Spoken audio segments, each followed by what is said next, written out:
The title of this tale is a simple one, yet it carries a weight that would buckle the knees of the bravest men. I am a Green Beret, a member of the United States' most elite warriors, bred for battle and the defense of our nation. This story, this journey into the heart of darkness, began amidst the chaos of a virus outbreak. If you've ever heard the tale of David Pollard, lost in the wilds of Rwanda, you'll have a taste of the horrors I'm about to share. Our orders came down from the highest echelons of power, a mission briefing that set the stage for the nightmares to come. A national park, its name I won't disclose, had seen a surge in missing persons cases before the virus had swept the globe. The park was nestled in the heart of a mountainous terrain, a place where nature's beauty hides its true, savage face. This tale will be told from my perspective and that of my partner, Nicola. Our sergeant, a grizzled veteran with a voice like gravel, called us to attention. "Listen up, everyone," he barked. "We've been called in by the National Park Service and the White House. Our mission is simple but far from easy. We're to find and neutralize whatever is snatching people from this park." The park, along with its surrounding area, had been sealed off from the public. Thanks to the stay-at-home orders, this wasn't an issue. All national parks were off limits, their natural beauty turned into hunting grounds for something we didn't yet understand. We were the first wave, the tip of the spear, tasked with confronting this threat that the White House had deemed a national security concern. We were armed to the teeth, equipped with the best the United States military had to offer: radar, air support, armored Humvees, state-of-the-art communication gear, thermal and night vision, and weapons that could bring down a bear with a single shot. Our bullets had been dipped in ash, a tip we'd received from a local indigenous tribe. Whatever we were up against, it was about to feel the full might of the United States military. As dawn broke, I prepared myself for the mission ahead. Coffee in hand, gear strapped tight, I made my way to the meeting point on the base. Our journey to the HQ base deep in the woods took the entire day. As dusk fell, we found ourselves on a forest road, our eyes scanning the tree line for any signs of danger. "All right, men, keep a lookout, especially the tree line," our sergeant ordered. All seemed normal until we noticed a pair of eyes following our convoy. "Don't worry, it's only a skinwalker. Stay frosty. They won't attack unless provoked," Nicola reassured us. Our arrival at the base was marked by the harsh glare of floodlights. I've been on military bases before, but this was something else. The base was fortified with barbed wire fences, floodlights, watchtowers equipped with thermal sensors, and 50 caliber guns, and a contingent of MPs guarding the interior. It was the kind of security I'd expect in a war zone, not in the heart of America's wilderness.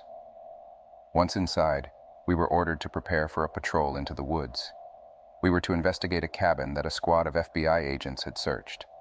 We were their backup. As we approached the cabin, we set up a security perimeter. Nicola and I readied our rifles as our squad mate, Roger, kicked the door down. What we found inside was a scene from a horror movie.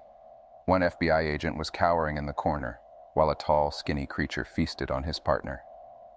The creature was a grotesque parody of the human form, its elongated limbs twitching with a sickening, unnatural rhythm. Before I could react, Nicola had blown its head off with his shotgun. We swept the cabin, room by room, until we were sure it was clear. Then we escorted the surviving agent back to base. The agent was in shock, but he managed to give us a chilling account of what had happened. They had been investigating the cabin when they heard movement in one of the rooms. As they approached, the door had swung open, and the creature had attacked, killing his squad.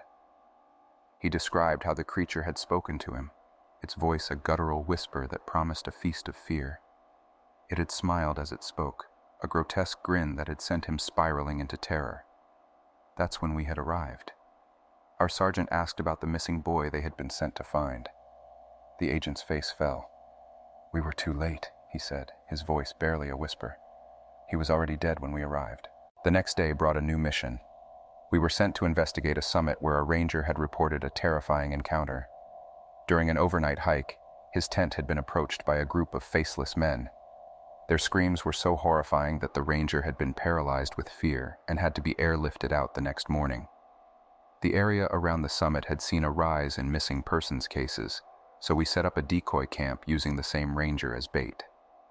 He was scared, but the presence of our squad gave him some comfort. We set up snipers and surrounded the camp. As the night fell, we activated our night vision and waited. Around 2 a.m., we saw movement. 5 of the faceless men approached the tent, their screams echoing in the still night air. We opened fire. The snipers took the first shots, then the rest of the squad moved in. The creatures tried to flee, but they were no match for our firepower. None of them escaped alive. As we were securing the area, an unknown agency arrived to recover the bodies. We didn't know who they were or what branch of government they represented. All we knew was that they took the bodies, spoke briefly with our sergeant and the commander back at HQ, and then left. The missions grew more disturbing with each passing day. It was becoming increasingly difficult to simply do my job without knowing more about what we were up against. But I was a soldier, and I had a job to do.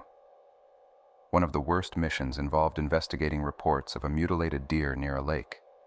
The weather took a turn for the worse as we arrived, and the lake began to glow with an eerie red hue. Then, a strange crimson cloud appeared over the lake. One of our squad mates, Roger, became hysterical. He fired his .50 cal at the cloud, screaming that it wouldn't take him. Then, as suddenly as he had fired, he was pulled into the cloud. The weather worsened until we couldn't see anything. Then, as quickly as it had started, it stopped. Roger was gone. We reported what had happened to HQ and were ordered to leave the area. When we returned with a larger force and air support, we found Roger's body in pieces, floating in the lake. The same unknown agents arrived to collect his body parts. They spoke with my chain of command, but I was left in the dark. I couldn't take it anymore. I needed answers. I interrupted a meeting between the agents and my commander, demanding to know what was going on. The leader of the unknown agency broke up the argument and agreed to tell me what they knew. He explained that we were the first wave of forces sent to investigate these strange occurrences in the park. When the situation escalated beyond our capabilities, they would step in. But how can you stop something we can't even fight? I asked, thinking of the sentient weather that had taken Roger. The agent explained that they had weapons designed to combat these extra-dimensional beings. The indigenous tribes had spoken of gods who controlled the weather and could only be appeased with blood sacrifices. These weren't your typical extraterrestrials, but beings that could slip in and out of our reality at will. Their mission was to stop them with our help. And what do these ETs want? I asked. The agent admitted they didn't know for sure. They had managed to capture some of these beings, but they were elusive and their containment was difficult. They seemed to view us as we might view animals in a zoo. The agent admitted that they had allowed some abductions to occur to reduce the incidents. I was shocked. "You're okay with innocent people being abducted?" I demanded. My commander tried to interrupt, but the agent silenced him. He explained that as far as they knew, this was the best outcome until they could figure out a way to stop the beings. The parks would remain closed until they were deemed safe, but missing persons cases were to be expected. I left the meeting with more questions than answers. I found a folder in a safe that contained more information about a mission Nicola had been on in Yosemite National Park. When I confronted him about it, he agreed to talk, but only in a private setting. We drove to a parking lot a few miles from the base and left our phones and anything trackable behind. Nicola told me about a mission where they had encountered one of these interdimensional beings in a cave. They had managed to capture it and lock it in a room designed by a Russian physicist that the being couldn't escape from. The being had spoken of a network of caves that led to a mother cave and referred to itself as a fallen angel. It had predicted a great plague and spoke of a time when the earth would crack open, releasing more of its kind. The military had confirmed large heat signatures underground, directly under Yellowstone National Park. They had planned to detonate a nuke, but the heat signatures were also found in Alaska. A reconnaissance squad had found the mother cave and sent a drone in. The footage showed creatures that made the ones we had encountered look like puppies. Now, I'm waiting for a flight to Alaska. The United States and Russia are teaming up after finding something in Siberia that connects to the cave system in Alaska. Until then, I urge you to stay home. The virus isn't the only thing you should be afraid of. The flight to Alaska was a long one, filled with a silence that was only broken by the hum of the plane's engines. The tension was palpable, each of us lost in our thoughts, haunted by the horrors we had already faced and the unknown that lay ahead. The plane touched down on a remote airstrip, a stark contrast to the lush greenery of the national park we had left behind. The cold was biting, a harsh welcome to the frozen wilderness of Alaska. We were met by a team of Russian soldiers, their faces as hard and cold as the landscape around us. They led us to a base camp, a collection of tents and equipment that seemed out of place in the pristine wilderness. We were briefed on the situation, the details chilling us more than the Alaskan cold ever could. The heat signatures had been traced to a network of caves, just like the one Nicola had described. The mother cave was here, in the heart of Alaska. Our mission was to investigate the cave system, to confront the creatures that lurked within. We were armed with the same weapons we had used in the national park, their bullets dipped in ash as per the advice of the indigenous tribe. But this time, we also had something new. A weapon designed by the unknown agency, a weapon that was supposed to be capable of combating these extra-dimensional beings. The cave entrance was a gaping maw in the side of a snow-covered hill, a dark abyss that seemed to swallow all light. We ventured in, our flashlights cutting through the darkness, our breaths echoing off the cold stone walls. The deeper we went, the more oppressive the silence became. It felt like we were descending into the belly of some monstrous beast, its cold, stone intestines winding deeper and deeper into the earth. We encountered the first of the creatures not far from the entrance. It was like nothing we had ever seen, a grotesque mockery of the human form. Its long, spindly limbs twitched with a sickening rhythm, its face a blank canvas devoid of any features. We opened fire, the sound of our guns echoing through the cave. The creature fell, but not before it let out a scream that sent chills down our spines. As we ventured deeper, we encountered more of these creatures. Each encounter was a battle for survival, a dance with death in the heart of the earth. We lost some good men in those caves, their screams echoing in our ears long after they had been silenced. After what felt like an eternity, we found it. The Mother Cave. It was a vast cavern, filled with a multitude of the creatures. They swarmed over the walls and ceiling of the cave, their bodies a grotesque tapestry of writhing limbs and blank faces. We fought our way through, our weapons lighting up the darkness with each shot. In the heart of the Mother Cave, we found something that shook us to our core. A massive creature, far larger than any we had encountered, lay coiled in the center of the cavern. It was the source of the heat signatures, its body radiating an unnatural warmth. As we approached, it stirred, its form shifting and changing as if it was made of smoke. It spoke to us then, its voice a whisper that echoed in our minds. It spoke of a time when the earth would crack open, releasing more of its kind. It spoke of a great plague and of a world changed forever.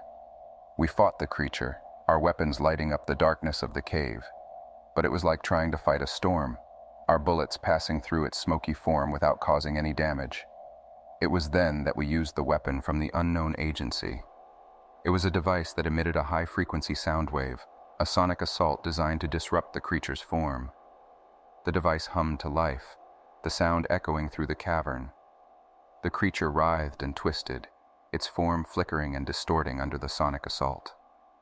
The battle raged on, the cavern filled with the sounds of gunfire and the creature's unearthly screams. We fought with everything we had, but it was like trying to hold back the tide. The creature was too powerful, its form too elusive. One by one we fell, our numbers dwindling until only Nicola and I were left. In a final act of desperation, we activated the device to its maximum capacity. The sound wave it emitted was deafening, a sonic boom that echoed through the cavern. The creature let out a final, agonizing scream, its form flickering and distorting before it finally dissipated, leaving nothing but an empty cavern behind.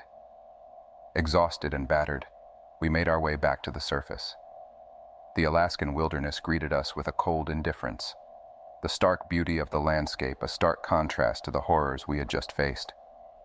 We were greeted by the Russian soldiers and the unknown agents, their faces grim as they took in the sight of our battered squad. In the aftermath of the mission, we were debriefed and sworn to secrecy. The parks remained closed, the public none the wiser about the true horrors that lurked within. The missing persons cases continued, a grim reminder of the cost of our battle against the unknown. As I sit here writing this account, I can't help but wonder about the future. The creature in the cave spoke of a time when the earth would crack open, releasing more of its kind. It spoke of a great plague, a prophecy that seems all too real in the face of the current virus outbreak.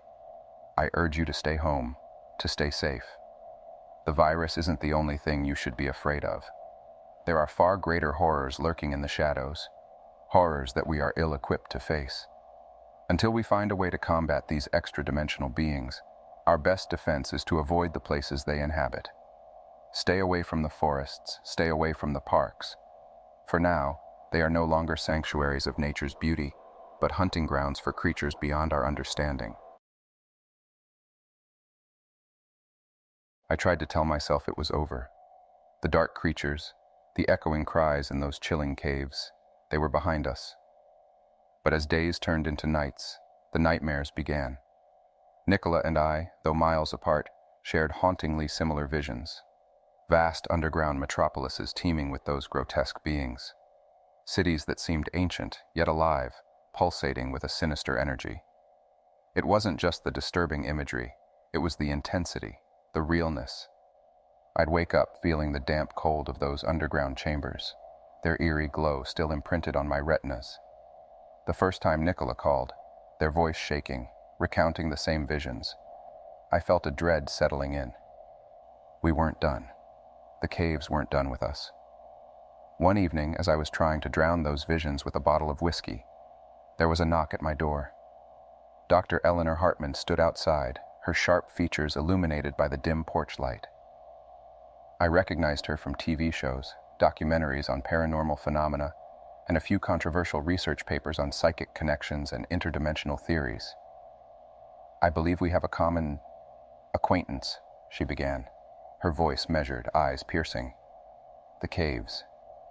She had had the visions too, but hers were clearer, more detailed. They pointed towards a deeper layer to the mother cave, a sprawling underground city that seemed to be the heart of this mystery. It's not just a cave, she murmured, pulling out intricate sketches of vast caverns, interconnected tunnels, and massive chambers. It's an ancient metropolis, and I believe it's calling out to us. Nicola and I were pulled into Dr. Hartman's world, a blend of science, paranormal studies, and speculation. We weren't just dealing with creatures, we were dealing with a world beneath our world, one that was waking up, reaching out, and we were inexplicably linked to it. As the nights went on, the visions grew stronger, more demanding. The underground beckoned, its secrets lay hidden in those dark corners, waiting to be uncovered. And as much as I wished to turn away, I knew that our journey into the abyss was far from over. Despite the traumas we'd experienced in our prior mission, the allure of the unknown tugged at our core. But the shadows of the creatures and the suffocating darkness of the caves were reminders of the risks. The agency, shrouded in its web of secrets and denials, was hesitant. They wanted to contain, to cover up, not to explore. But they couldn't ignore the gravity of the situation. They provided us with resources, some intel, and an unspoken warning that hung in the air. The Russians, who had been our unlikely allies previously, were equally skeptical. War-hardened, they were unafraid of conventional foes, but what lay beneath was far from conventional. Yet honor and curiosity pushed a few of their ranks to lend us their expertise. Building a team for this mission wasn't about numbers, it was about skills and nerve. Nicola's resourcefulness came to the fore again. They had contacts in fields I didn't even know existed. Dr. Hartman was our compass in this world of shadows and secrets. Her academic prestige and determination roped in such specialists as Dr. Leon, a geologist with a penchant for extreme cave explorations. But the most unexpected addition was Naira, a tribal shaman. Her people had lived on the fringes of these caves for generations, their folklore intertwined with the chilling tales of the underbeings. Her dark eyes held secrets, and her stories gave context to our fragmented understanding. According to her, these creatures were not just inhabitants, they were guardians of a realm we were never meant to breach. Lastly, joining our ranks were Sergeant Cole and Corporal Martinez, two of the few soldiers from our last mission who had seen the creatures up close and lived to tell the tale. Their reasons were personal, for fallen comrades, for answers, for redemption. As we gathered, poring over maps, equipment lists, and the sketches Dr. Hartman brought, a palpable tension filled the air. We were a mix of science, skill, mysticism, and raw bravery, on the brink of confronting an ancient world, a realm of nightmares and wonders. Each of us held our own reasons, our own fears, and our own hopes. But as diverse as our backgrounds were, a shared purpose united us, to uncover the mysteries that lay beneath the surface. The first steps back into the cave were a strange mixture of familiarity and unease, but with every descending meter, the ambient light grew fainter, and a pronounced silence surrounded us, pressing against our eardrums. The sturdy beams from our headlamps cut through the darkness, revealing an environment that shifted with every corner we took. There were times I felt heavier, my feet sinking into the ground, while moments later, a weightlessness took over, like the earth's grasp on me was uncertain. Dr. Hartman murmured something about gravitational anomalies, jotting down notes with a fascination that only scientists could muster in such conditions. But it wasn't just gravity that toyed with us. My wristwatch started behaving erratically, its hands moving in reverse, sometimes standing still, and other times spinning uncontrollably. I glanced at Nicola, who seemed equally puzzled, their eyes darting around as if trying to latch onto something solid, something certain. The air grew denser, each breath taking more effort than the last. With it came an unworldly quality, a haze that sent our minds spiraling. Vivid hallucinations painted our reality. Walls morphed into faces of loved ones, shadows whispered long-forgotten memories, and the ground pulsed with the beat of a heart. In this kaleidoscope of madness, they appeared, grotesque hybrids of man and creature, their forms twisted, contorted. Their once human eyes were now clouded, but within them danced a haunting glint of recognition. One approached Dr. Leon, its voice a raspy echo of something once human. "Beware. The core," it whispered, its fingers elongated and bony, gently touching the pendant around his neck. Another, its legs replaced by tentacle-like appendages, shuffled towards Naira, murmuring in the ancient dialect she'd spoken earlier, its tone pleading and warning all at once. These interactions were brief, unsettling, and loaded with implications. These hybrids, trapped between two worlds, clung to fragments of their past, trying to communicate through the haze of their transformation. Sergeant Cole, gripping his weapon tightly, muttered, "We need to keep moving." But even his voice, always so firm, held a tremor of doubt. How do you proceed when the very ground beneath you threatens to swallow your sanity? Yet the mystery of the caves and the determination to find answers pushed us forward, deeper into the heart of madness. The deeper we ventured, the more the cave's innards transformed from natural formations to unmistakable signs of habitation. Walls bore intricate carvings, depicting beings both human and inhuman, locked in an eternal dance of conflict. Statues, grand in size but worn down by time, loomed above us, their expressions reflecting sorrow and determination. These relics told a story of a civilization long forgotten, a people who'd known about the creatures and had fought against their encroachment. The paths we followed led to large chambers, seemingly places of worship or perhaps assembly. In the center of one such chamber stood an imposing altar, its surface etched with a complex pattern that shimmered under our lights, revealing an amalgamation of metals and minerals. Naira, our tribal shaman, was drawn to it immediately.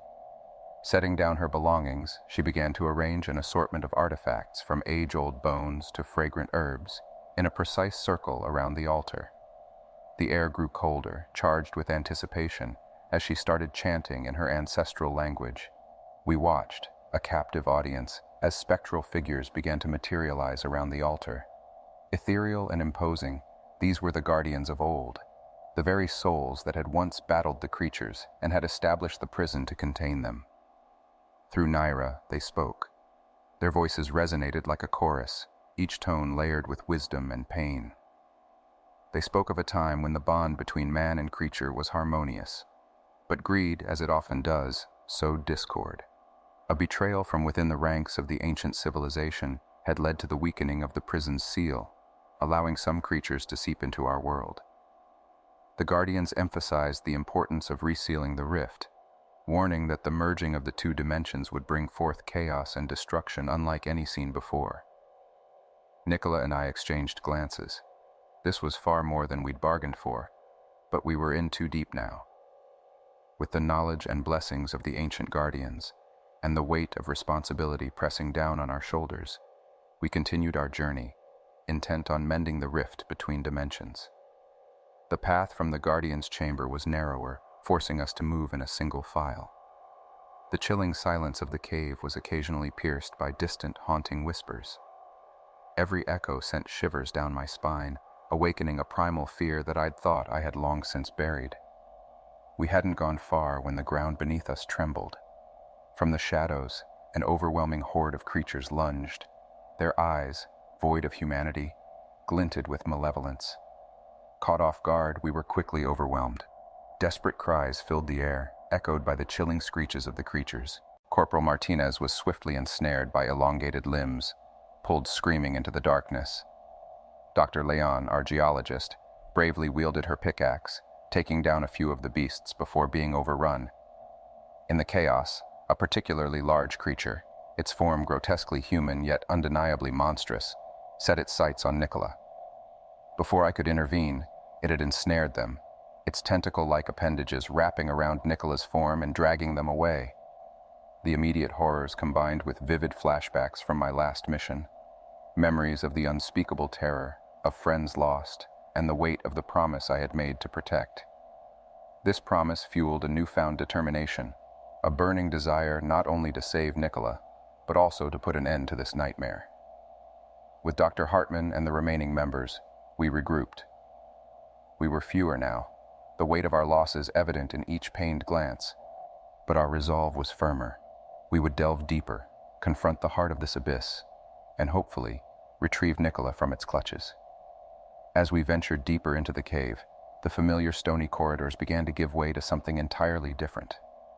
Massive stone archways opened into a sprawling underground city, unlike anything I had ever seen. Tall, misshapen buildings loomed above, connected by sinuous bridges and walkways.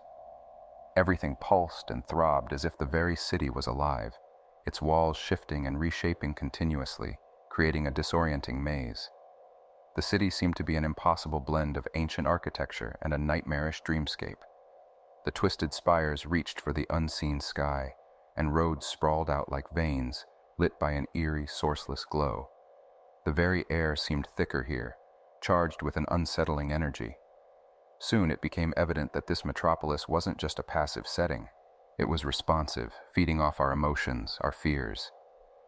As we traversed the contorting streets, each of us was drawn into our personal hells. I found myself back in Afghanistan, the night our convoy was ambushed. Flashes of gunfire, the piercing cries of my comrades, the overpowering scent of burning metal and flesh. I relived the moment of sheer terror, the weight of responsibility, the guilt of surviving. Dr. Hartman was in her childhood home, facing an abusive past she'd never shared. She stood, paralyzed, as phantom figures from her memories loomed over her, their words a cruel, mocking echo. Naira, too, was trapped in a cycle, reliving the day his village was razed, its people slaughtered. As the city fed on our deepest fears, it became a crucible of torment. But as the weight of our past bore down on us, it also became clear that this was a trial, a test of our willpower and determination. We had to confront and overcome the personal horrors this city dredged up, if we were to find Nicola and seek a way out of this nightmarish metropolis. We moved inexorably towards the center of the city, guided by a guttural hum that resonated through the streets and buildings. The air grew colder, the weight of oppression heavier, and an indefinable dread settled over our hearts. The city seemed to close in on us, its buildings and pathways tightening around us like a vice. Emerging into an expansive clearing, the very heart of the metropolis, our eyes met a sight that defied comprehension. A gargantuan creature, vast and pulsating, sprawled before us, Its amorphous form shifted and bubbled, as though made of thick black tar. Countless eyes, iridescent and unblinking, stared out from its form, and tentacle-like appendages reached out, groping blindly. To my horror, one of those tentacles held Nicola, partially transformed with grotesque features but still recognizable. They were entwined in a sickening embrace, the creature drawing energy from Nicola, using them as a conduit to the rift. Naira, horror evident in their eyes but resolve stealing their voice, spoke up. "This entity is an elder being, an ancient monstrosity that predates our understanding of time. The city, the creatures, everything. They're all anchored to it." I could feel its pull, the gravitational force of the being's malevolence. But more than that, I felt a connection, a shared memory of the rift, of the creatures, of the haunting visions. "There is a way," Naira continued, breaking my trance. "An ancient ritual passed down in my tribe. We can use it to seal the city and trap these abominations here." "But," Dr. Hartman interjected, her voice shaking, "what's the catch?" Naira hesitated, her gaze drifting towards the ensnared Nicola. "It requires a sacrifice, a life force powerful enough to counteract the elder being, one intimately connected to the rift." Our hearts sank as realization dawned. To save our world, we would need to make a choice, and the cost would be unbearably high. The hum grew louder, the very air vibrating with the power of the elder being. Its countless eyes fixated on us, assessing, waiting. And then, with a deafening roar, it sent its minions forth. From every shadow, every corner, they surged towards us, a tidal wave of monstrosities. Using the knowledge we'd gathered and our combined skills, we formed a defensive circle. Naira began chanting, a rhythmic cadence that seemed to weaken the creatures. Dr. Hartman, using improvised explosives made from our dwindling supplies, created a barrier. And I, with every ounce of my training and fueled by sheer determination, held the line, ensuring nothing got close to the shaman. But as hours, or what felt like hours in this distorted realm, passed, our defenses waned. We were outnumbered, exhausted, and the elder being continued to draw power from Nicola, growing stronger by the second. A realization settled in my heart. We couldn't win this through combat alone. The ritual was our only hope. But the cost. Naira's voice cut through my thoughts. "It's time," they said, exhaustion evident in their voice. "We must make a choice, now." I looked at Nicola, their form almost unrecognizable, their essence being drained. The bond we shared, the battles we had fought side by side, the unspoken promises, all flashed before my eyes. My voice, hoarse with emotion, broke the silence. "Do it."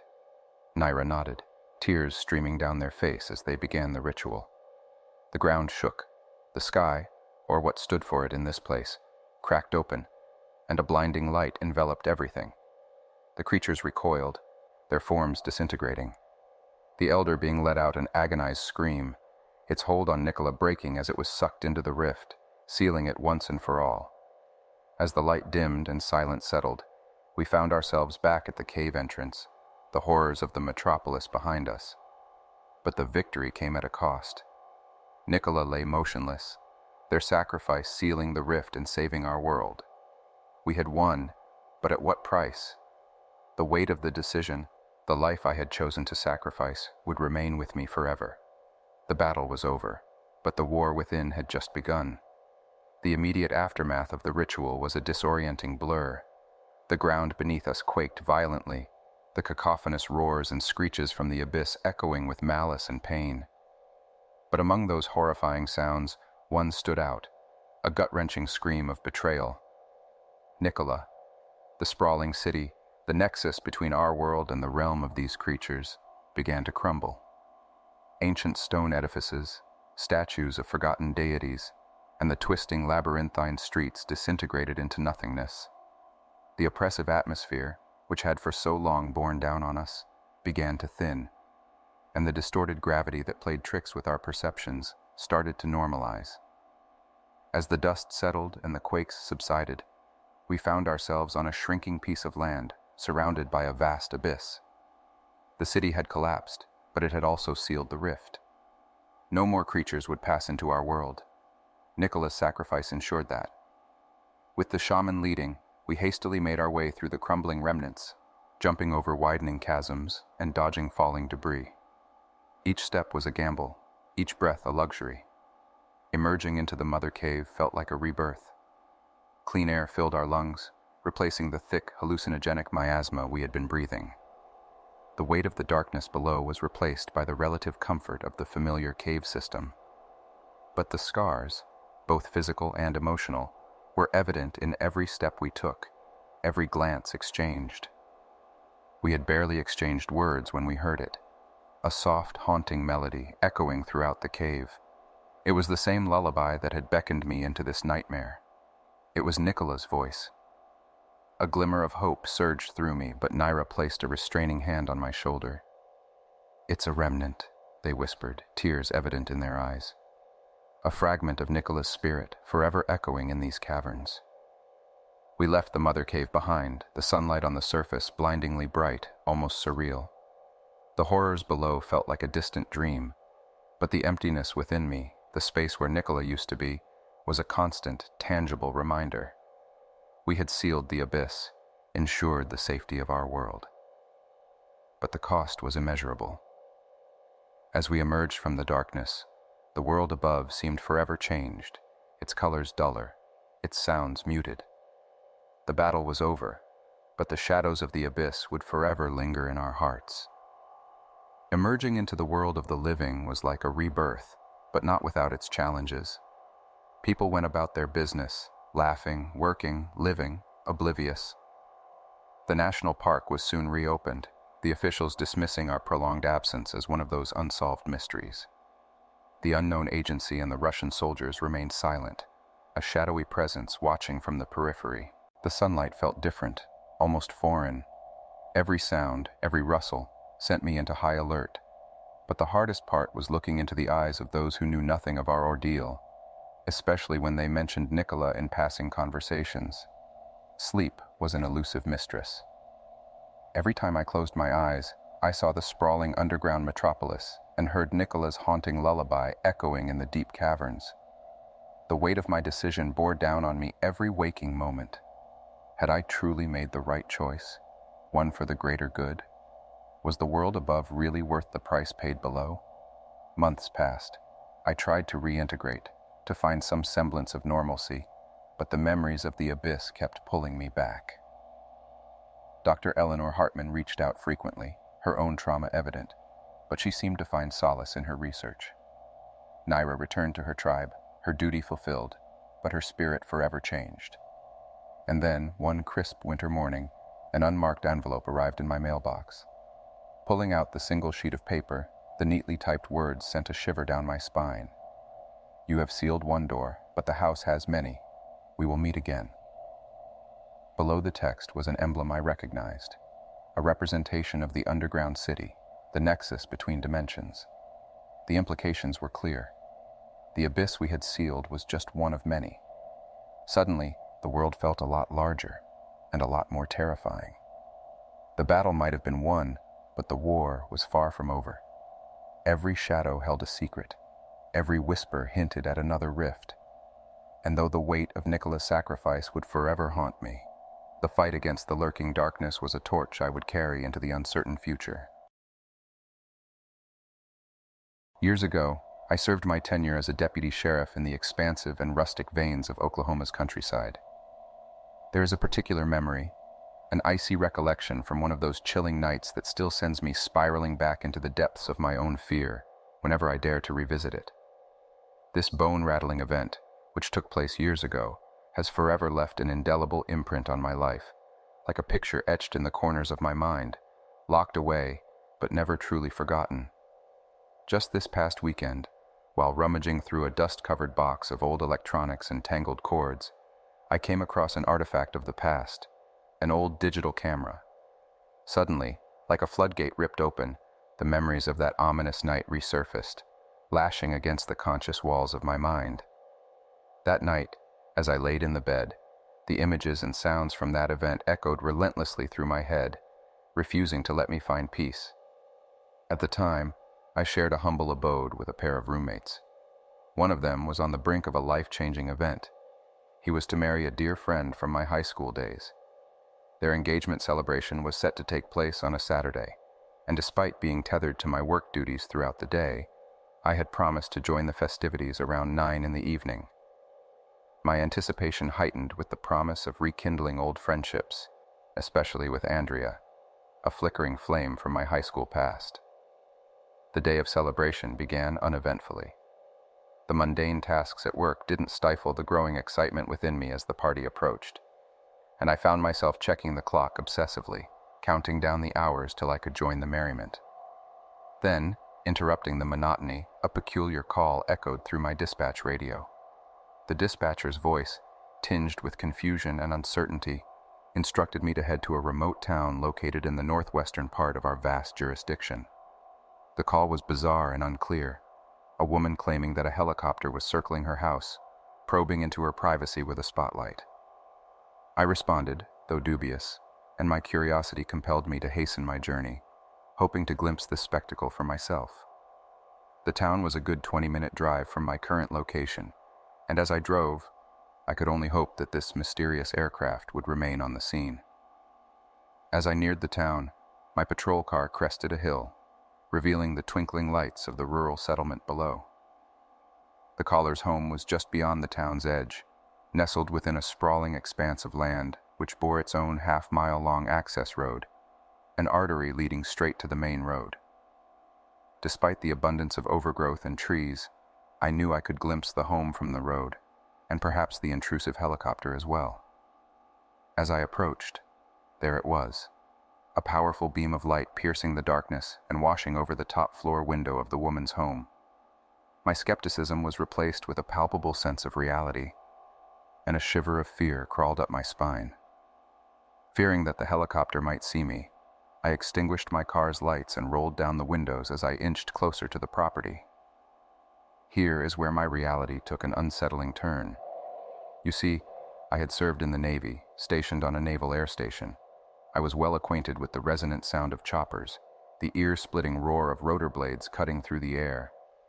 Yet, in this moment, beneath this eerie spotlight, there was nothing but an unnerving silence. Not a hint of rotor noise, no pulsing strobe lights, just a solitary beam dissecting the darkness. My pulse quickened as I tried to rationalize the impossible sight before me. Exiting the safety of my vehicle, I moved cautiously towards the house, casting wary glances at the source of the alien light. The house beneath the spotlight seemed almost two-dimensional, the lower floor alight with warm glow from within, while the upstairs was bathed in an almost theatrical cold radiance from the beam. Knocking on the door yielded no response, despite my increasingly frantic efforts. Just as I was deciding to make my way back to the patrol car to use the PA system, the alien spotlight redirected itself, following my movements as if it had a will of its own. The icy pit of fear in my stomach expanded. With adrenaline pumping, I hurriedly grabbed the mic and called out to the woman, announcing my presence. Suddenly, the front door flew open, revealing a terrified woman. She explained she had been hiding on the lower floor, paralyzed with fear, listening to phantom footsteps above her. The footsteps had ceased when she heard my voice over the PA, and she made the bold decision to flee towards me. The spotlight then swiveled back, focusing once again on the house as we both stood there, transfixed by the ethereal presence that loomed above us. When I asked the frightened homeowner if she'd ever seen anything similar, she shook her head vehemently, conveying her bewilderment and fear. I found myself equally at a loss. My experience as a deputy sheriff had not prepared me for such an enigma. Out of sheer curiosity and slight desperation, I switched on my vehicle's spotlight, aiming it towards the mysterious object that dominated the night sky. All I could discern was a black, pointed silhouette, reminiscent of a submarine's bow, but the sheer scale and its inexplicable presence in the sky made the comparison feel absurd. The two of us stood there, under the alien light, awestruck and puzzled. Almost flippantly, I suggested using my PA to ask the unwelcome visitor to depart. The woman suggested firing a warning shot at it, but I laughed it off, fearing that we might provoke an aggressive response from an entity clearly far beyond our understanding. So, instead, I grabbed the mic and announced, "I don't know what you are or why you're here, but you need to leave this woman alone and move on." The words were barely out of my mouth when, to our astonishment, the searchlight switched off. For a moment, we could barely make out the massive silhouette against the starlit sky before it began moving north, obscuring the stars in its path.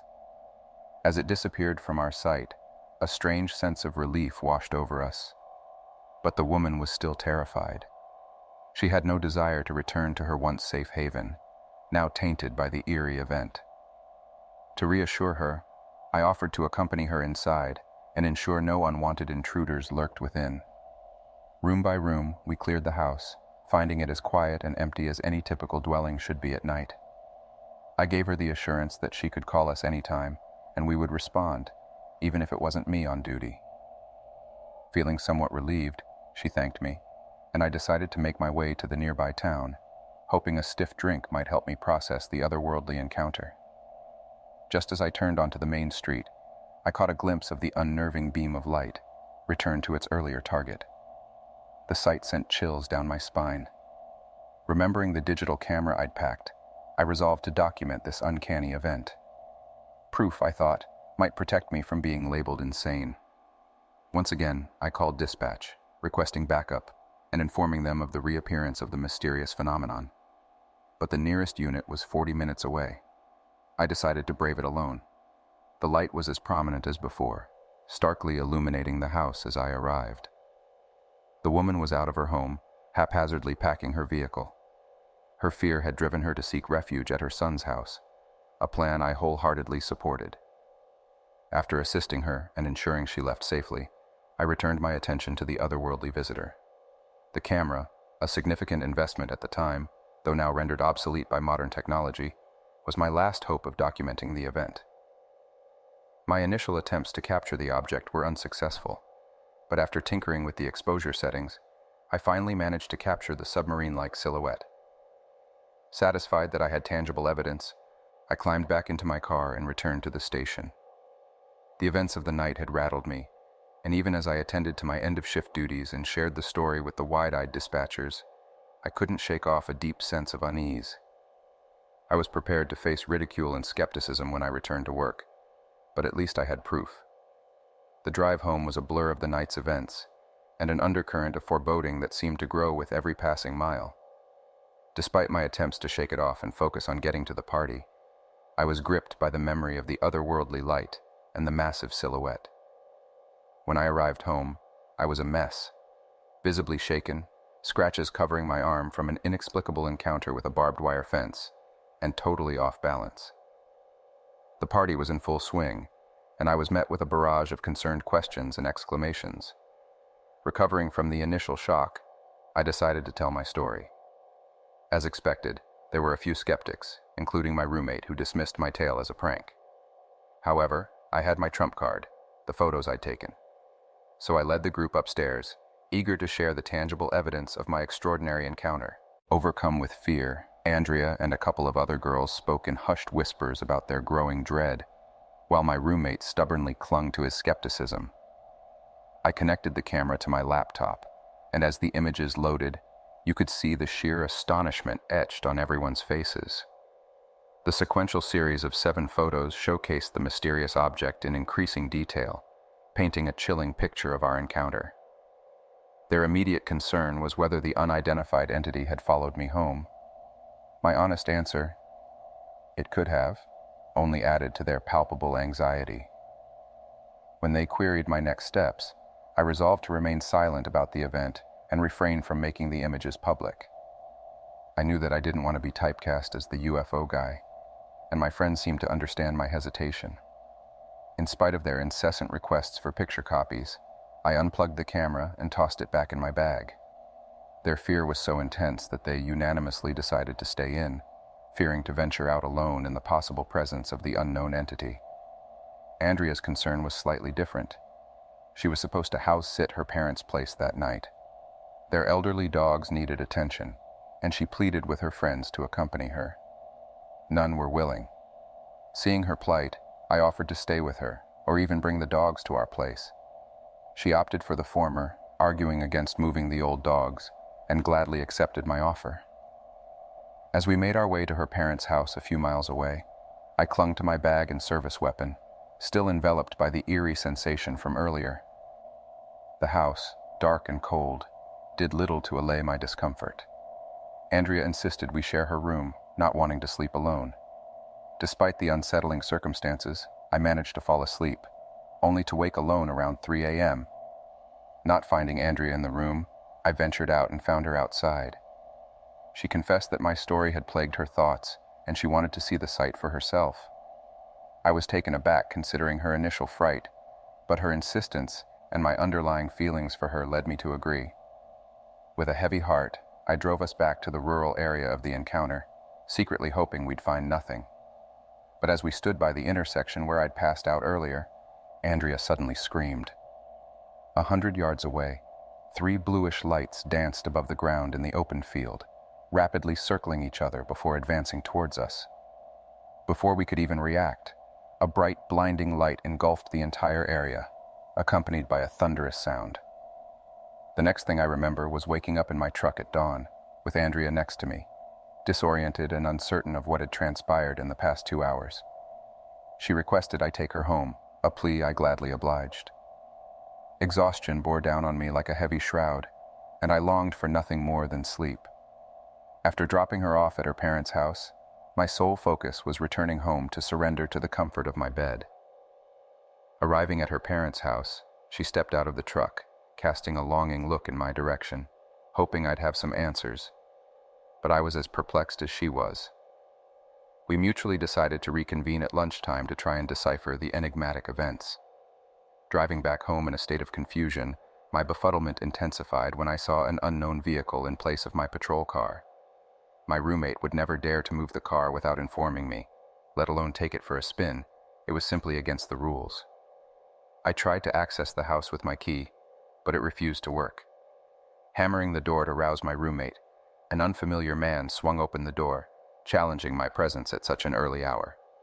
I retorted, questioning his presence in my house. His puzzled face suggested that I was the stranger here, claiming that he had been residing here for the past 15 years and threatening to involve the police. To validate my authenticity, I showed him my badge and ID, explaining that I was a deputy for Summit County. Incredulously, he claimed that I was geographically misplaced. I retorted that we were in the said county, but he dismissed my claims, advising me to sober up before leaving his premises. Rattled and disoriented, I inspected the house from the exterior. The paint color and landscape had transformed. Grabbing my phone, I attempted to call my roommates, but all I got were wrong numbers or no responses. Fearing the worst, I rushed back to Andrea's parents' house, only to find her sobbing on the sidewalk, recounting a similar bewildering experience. An unfamiliar family had seemingly claimed her parents' home, and her car was nowhere in sight. We found ourselves thrown into a maze of unfamiliarity, and our loved ones seemed to have disappeared. Our calls to everyone we knew were futile. Numbers were either incorrect or non-existent. The realization that we were strangers in our own lives was overwhelming. Aware that law enforcement would probably dismiss our story as delusional, we felt a profound sense of desolation and fear. Our suspicions all pointed to one bizarre occurrence, the unidentified flying object. We yearned for this to be an awful nightmare from which we would wake up soon, but 15 years have passed, and we're still stuck in this uncanny existence, forced to start from scratch. Businesses and brand names differed slightly from what we remembered. For years we drove through rural areas under the night sky, hoping the enigmatic craft would return and restore our normalcy, but it never did. We lost all evidence of our past, our achievements, our identities, and our world. But in the course of these events, we clung to each other. Our shared adversity led us to marriage, and we eventually built a family together. Life was difficult initially, but we managed to rebuild from scratch. Cleaning out a closet over the weekend, I stumbled upon that old box of electronics and spotted the digital camera. I didn't disclose this to Andrea as the memories still haunted her. Numerous times I pondered over the idea of connecting the camera to check if the pictures were still intact, but I couldn't gather the courage to confront those eerie memories. I missed our friends, our family, our past, but we learned to live in this unfamiliar world, hoping one day we would return to the reality we once knew. The old man, my grandpappy, earned his wings in the heart of war's chaos.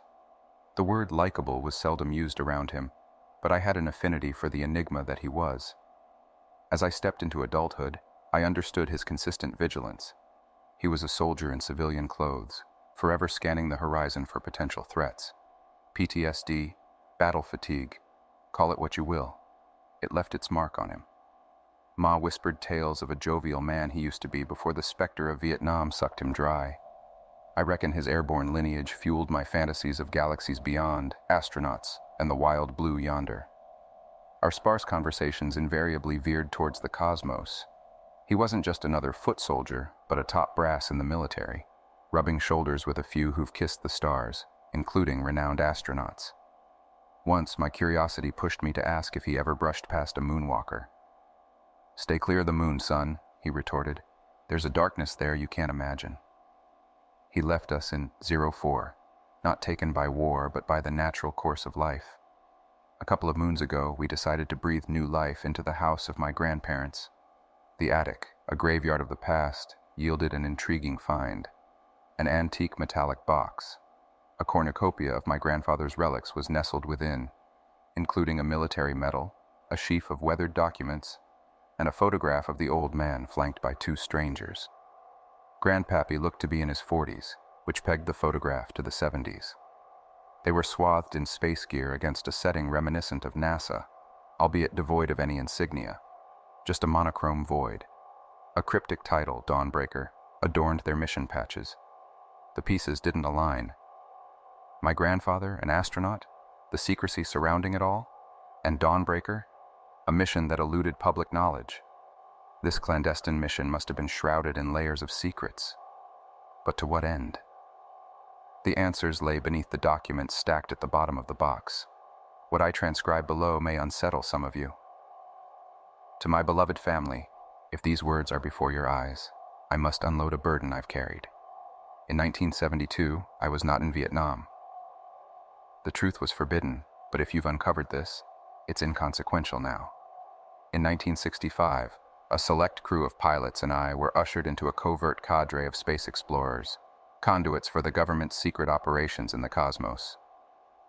The fanfare and glory that graced our public counterparts evaded us, but we served our country in silence. The dawn of 1972 brought news of a covert satellite that had been spying on the moon's dark side. The purpose of its existence was hidden from us, but a recent crash had marooned it on the lunar surface. The data it held was deemed vital. The government was intent on retrieving its memory module and chose me and two others for this clandestine task. We were the beneficiaries of the equipment originally assigned to Apollo 18, a decision that ruffled more than a few feathers within the Apollo team. Our command seemingly eclipsed even NASA. Our moon mission was shrouded in secrecy, of course. On paper, I was in Vietnam, while in reality, we were in the throes of training for our lunar expedition. A few months of relentless preparation found us at the foot of our rocket, the vehicle destined to breach the boundaries of our world.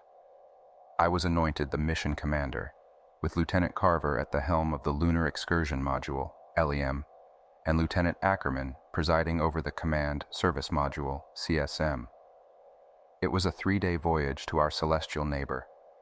Every circumnavigation around the moon, each instance of radio silence as we were obscured by the satellite, brought a sense of vulnerability. The moon's dark side was an alien entity compared to the familiar landscape we often see. The usual silver plains and calm lunar seas were replaced by a jagged terrain of abyssal craters, as though the universe was gnawing at its edges. The decision was finally made to descend into this alien landscape. With a silent prayer for a safe journey, Lieutenant Carver and I detached the Karen, our lunar module, from the mothership Trinity, piloted by Ackerman. Our landing was devoid of the thunderous applause and cheers that usually echo through the halls of ground control. Instead, Ackerman's solitary voice came through the comms. "Congratulations, Karen, relaying your victory on the other side. Stay vigilant, brothers." As his voice faded, the realization of our isolation set in. Our lifeline to the world was Ackerman, sandwiched between communication with us and ground control as he orbited the moon. Each revolution, we'd share about 35 minutes of communication, leaving us to confront the unknown void in silence for the remainder. Our lunar touchdown was on a plane that rested within a cavernous crater. Contrary to popular belief, the dark side of the moon wasn't shrouded in eternal darkness. The illumination varied with the lunar phase, and we landed bathed in daylight. However, we knew our sanctuary of light would soon be swallowed by darkness. Excitement and curiosity swelled within me as we braced ourselves to traverse this alien world. While waiting for Ackerman's relayed instructions from ground control, we suited up. "Command extends their congratulations. You're cleared to proceed with recovery." His voice rang out, breaking the eerie silence that had descended as I made my first imprint on lunar soil. Unsure of what profound words to utter at such a moment, Carver and I chose action over words. We assembled our lunar rover and embarked on our mission after planting our flag as a testament to our journey. As we navigated the lunar surface, a glint caught my eye, akin to sunlight reflecting off a metallic surface. However, given the space radiation's propensity to create optical illusions, I shrugged it off. A couple of hours of driving led us to the satellite, or rather, its skeletal remains. The eerie quiet was shattered by Carver's disbelieving exclamation, "What the hell is this?" Footprints, unrecognizable and numerous, surrounded the crash site. A pair of parallel tracks, distinct from ours, led away from the wreckage. My voice echoed his disbelief. "Seems someone beat us to the punch." We found the compartment where the data box should have been, but it was conspicuously absent. The peculiar circumstances prompted an immediate relay to Ackerman. "Who could have taken it?" he puzzled. "Russians, they don't have a lunar program, and how did we miss another landing?" Carver cut in. "For all we know, they might be oblivious to our presence, just like we were to theirs." "We're on the trail," I declared.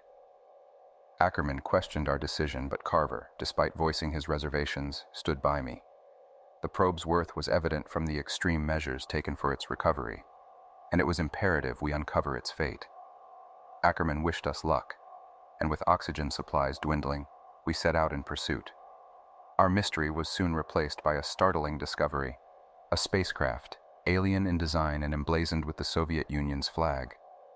I was overtaken by a strange unease about the craft, but it seemed pointless to maintain secrecy when our presence was likely known.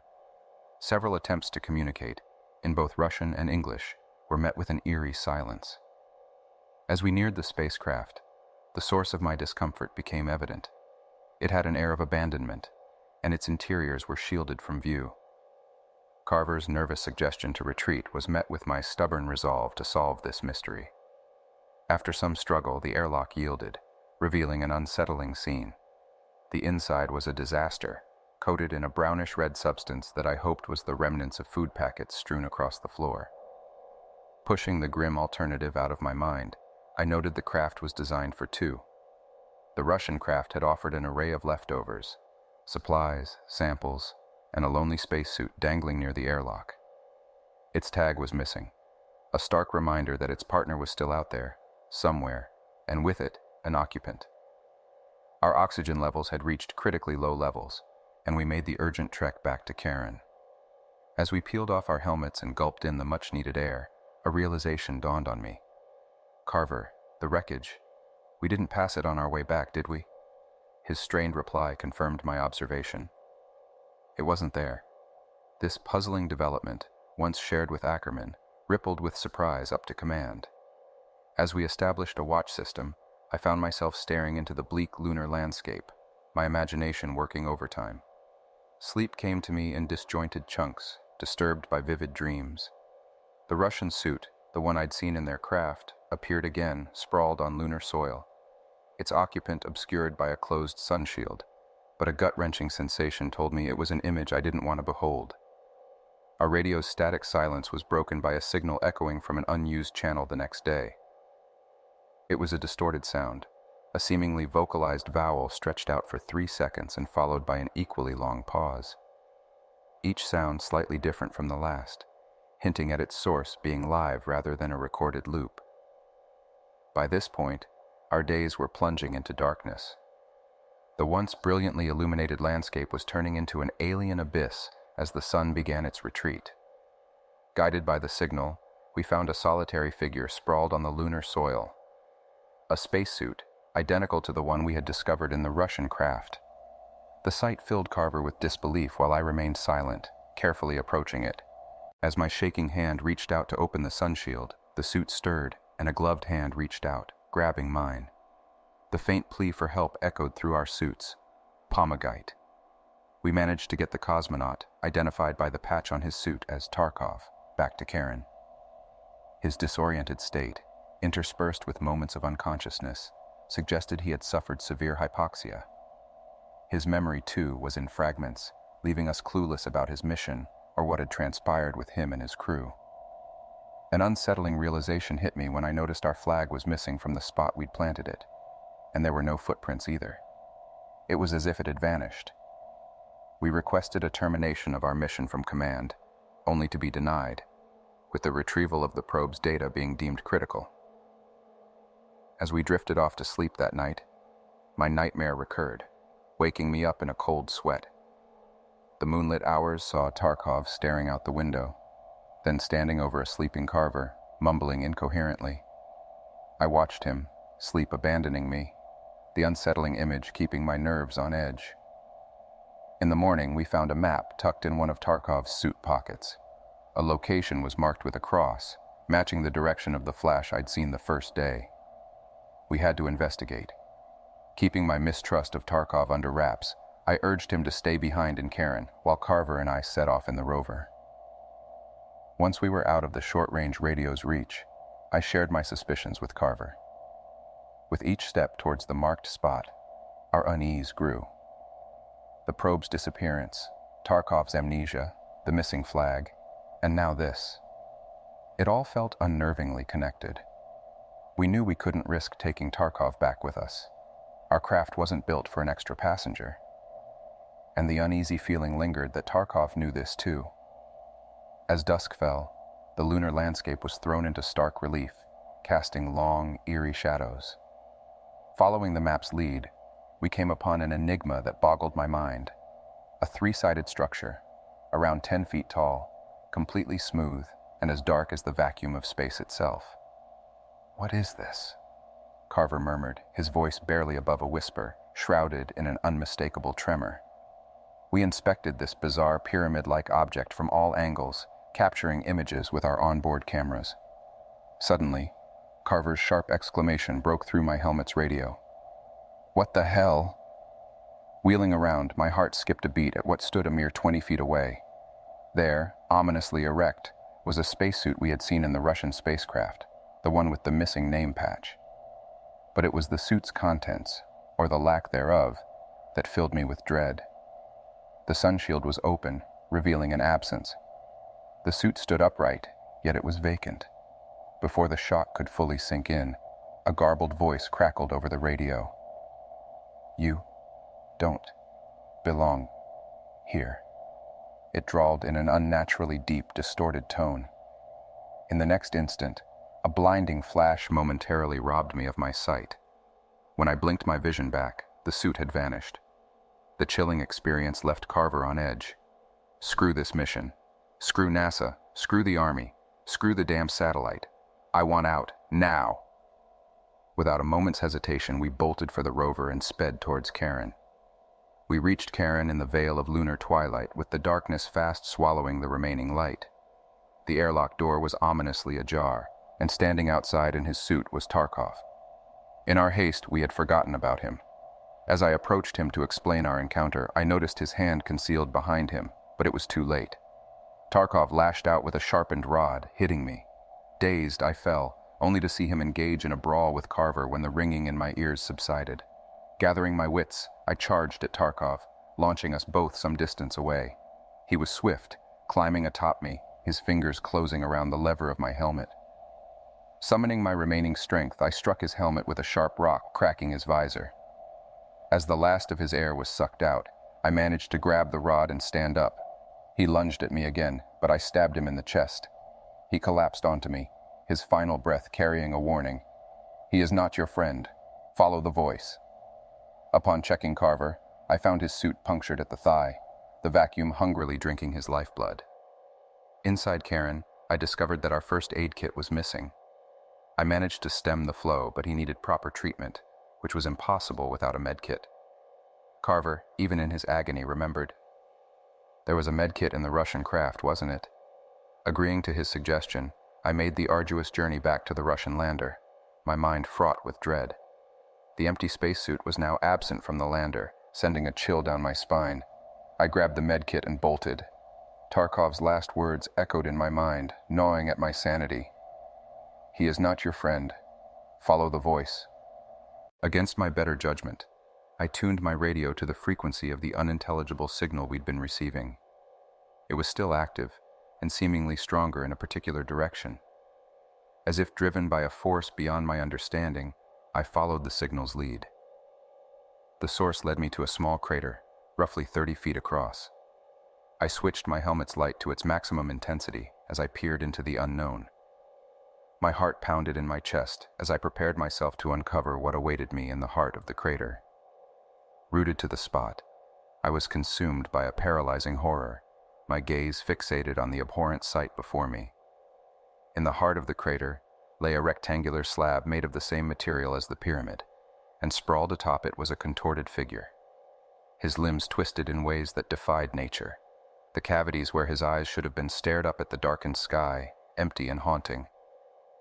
Carver. It was him. His mouth bore the satellite's black box, a cruel mockery of his lifeless state.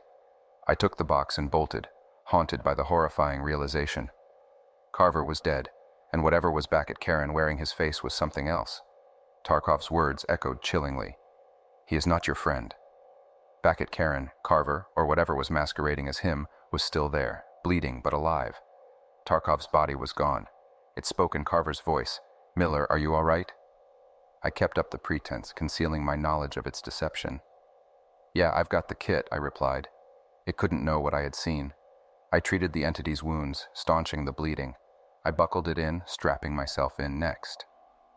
As we ascended, the cairn split, leaving behind a set of legs rooted eternally in the lunar dust.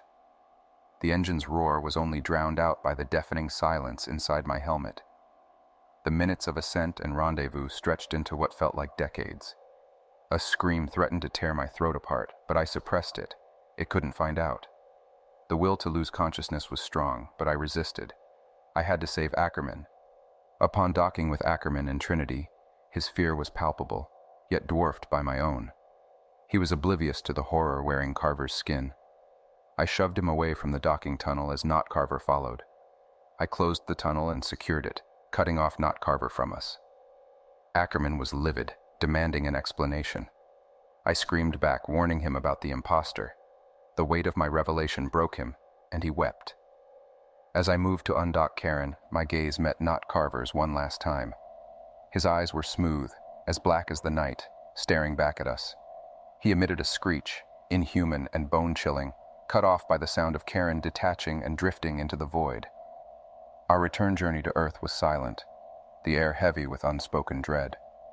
Upon landing, we were quarantined for months. No one ever explained the ordeal, nor did we learn the contents of the black box. Subsequent lunar missions were canceled, and we were strictly instructed to never discuss the mission. I never saw Ackerman after that. Years later, I received a visit from two men, bearing the grim news of Ackerman's death. His body bore the same mutilation I'd seen on Carver, his limbs twisted and his eyes gouged out. The chilling tale of my grandfather and his colleagues lingers, unexplained and unresolved. I hope to unravel the mystery surrounding the Dawnbreaker mission, to honor their memory and shed light on the shadows they were forced to tread in. I was once enamored with my employment, serving as sentinel over an array of wind turbines standing tall and quiet in the heart of an open country. Their shapes against the twilight sky were monoliths, a silent testament to mankind's ambition to conquer the natural elements. My duty was relatively uncomplicated, nightly patrols to safeguard these grand structures against any potential vandalisms. There, under the starry quilt of rural darkness, I was the guardian of the wind. As the twilight faded and gave birth to the obsidian expanse of the night sky, I found solace in the tales woven within books and the fleeting cinematic narratives on my portable DVD player. The humdrum routine was punctuated only by the patrols, the lone breaker of my self-inflicted solitude. The grind would commence each night at 9, as I exchanged nods and pleasantries with the retiring watchman, never once hearing of any event more exciting than the sighting of a deer, or perhaps the occasional bear. Our realm comprised a dozen majestic wind turbines, dispersed over a span of 5 miles, each connected by an unassuming dirt road. Initially, I felt the thrill of my job, checking each turbine lock, ensuring the guardianship of these silent giants. Yet after 5 long years, this initial enthusiasm had dampened to a mere glance as I passed by, my attention often hooked to a movie or a captivating show.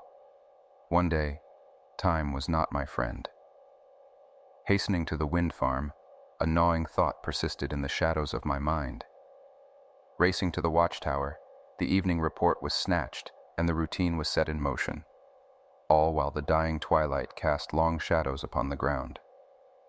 No sooner had my patrol commenced than a gathering storm painted the skies gray, foretold by a crossing turkey flock. The usual fauna was absent, a clear indication that the storm was coming.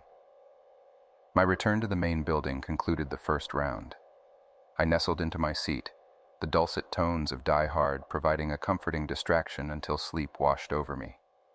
My awakening to the rolling credits was a stark reminder of the missed patrol, a duty delayed, yet not denied. I hastily restarted my journey to the turbines, and then it hit me.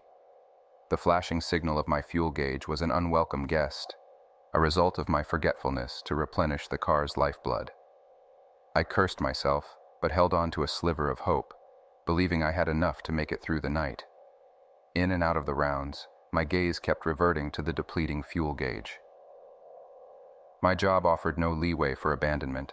Termination would be swift and uncompromising.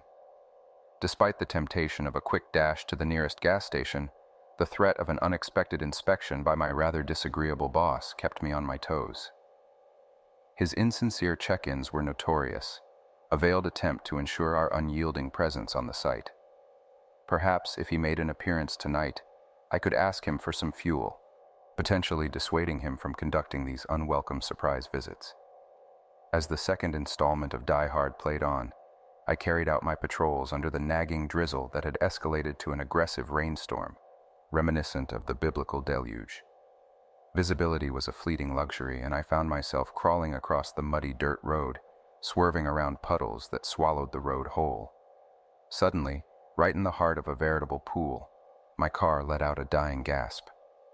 The incessant cranking was to no avail. I was stranded, my gas tank echoing the emptiness of my hope. I could already imagine the ridicule, the watchman stranded in the middle of a storm, a tale to echo through the years. Caught in this predicament, my options were limited: either brave the storm on foot or seek refuge in my car until relief arrived. The tempest outside had no intention of subsiding, and without the much-needed lifeline of an emergency gas can, an inconvenient oversight from my boss, I decided to stay put. As the night wore on, the symphony of rainfall on the car roof drummed an eerie rhythm into the darkness.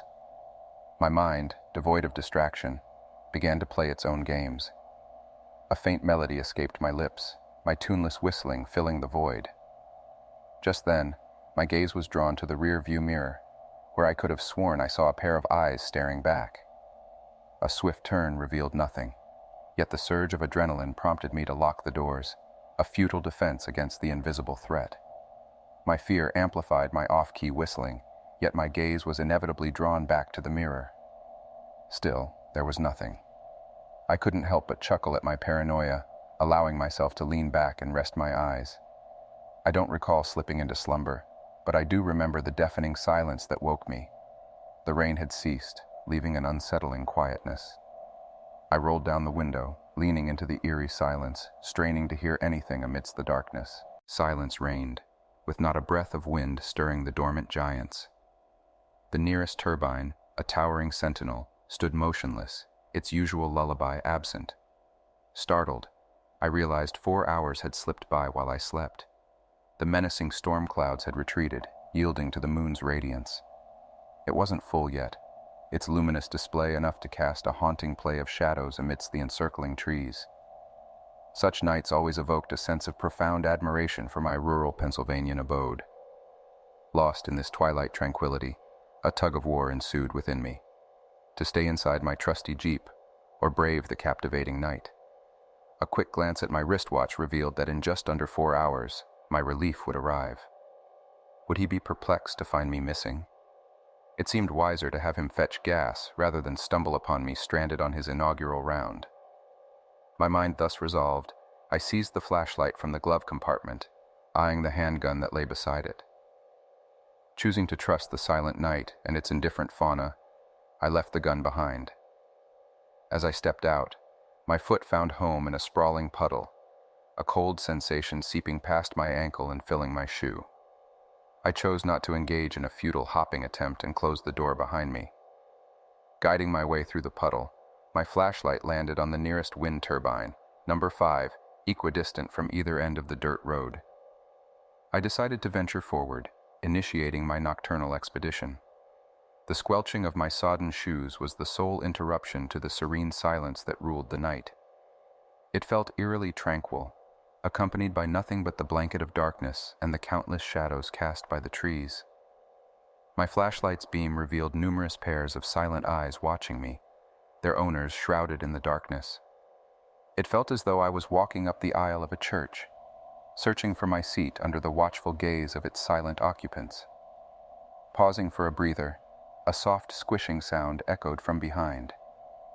Whipping around, my light only revealed the empty gravel road and endless trees.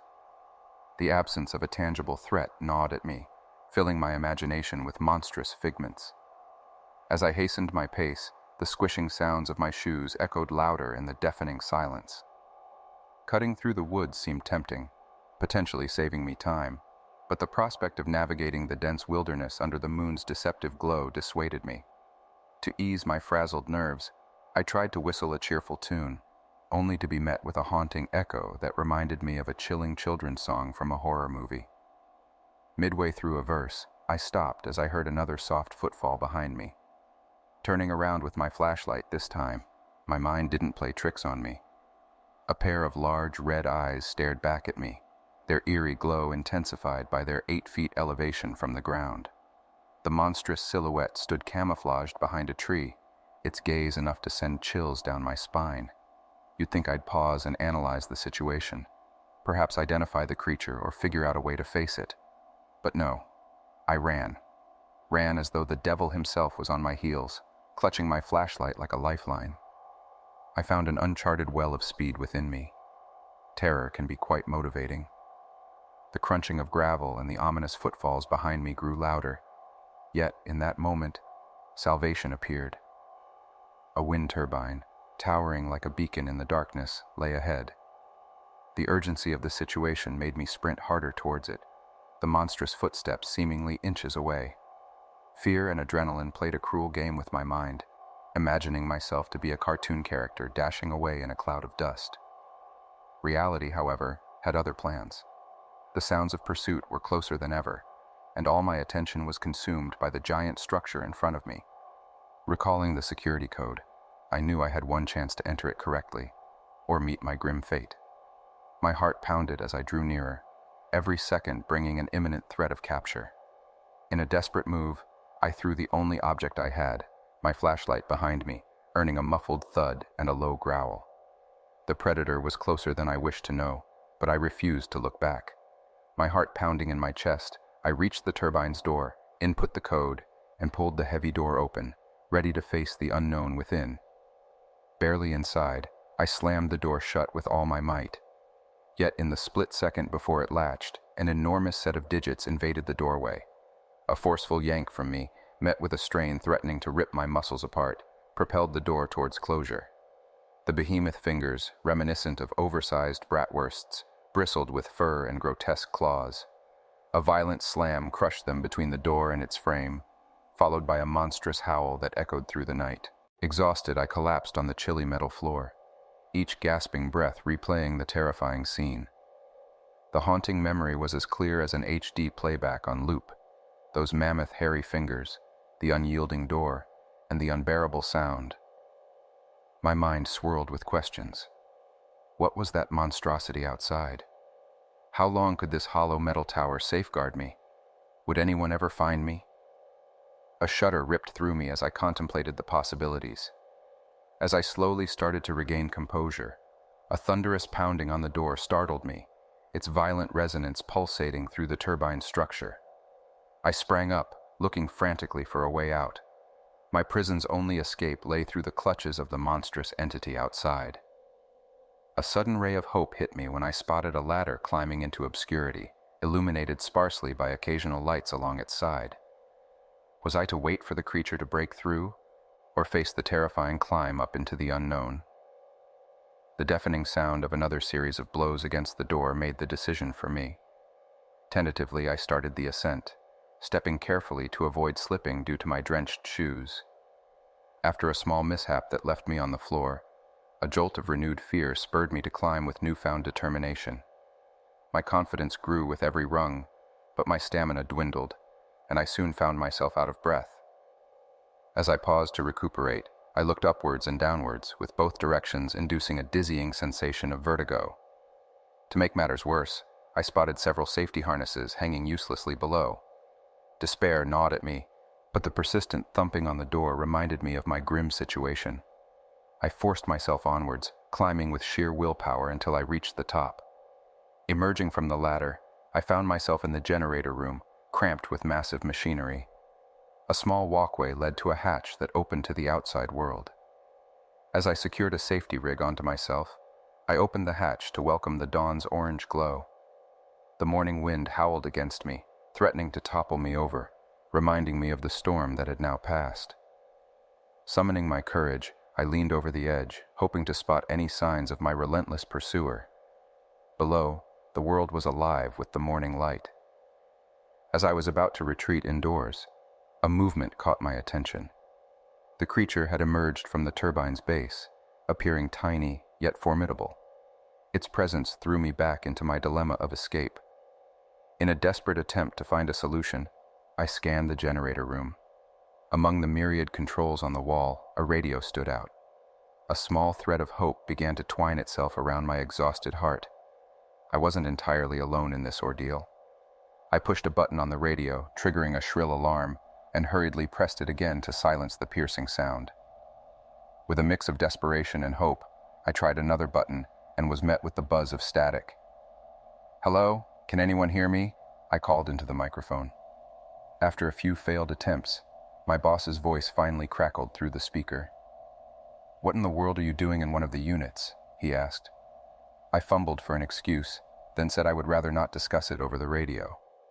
When I finally revealed my location, Unit 6, he grumbled about the inconvenience but agreed to come get me.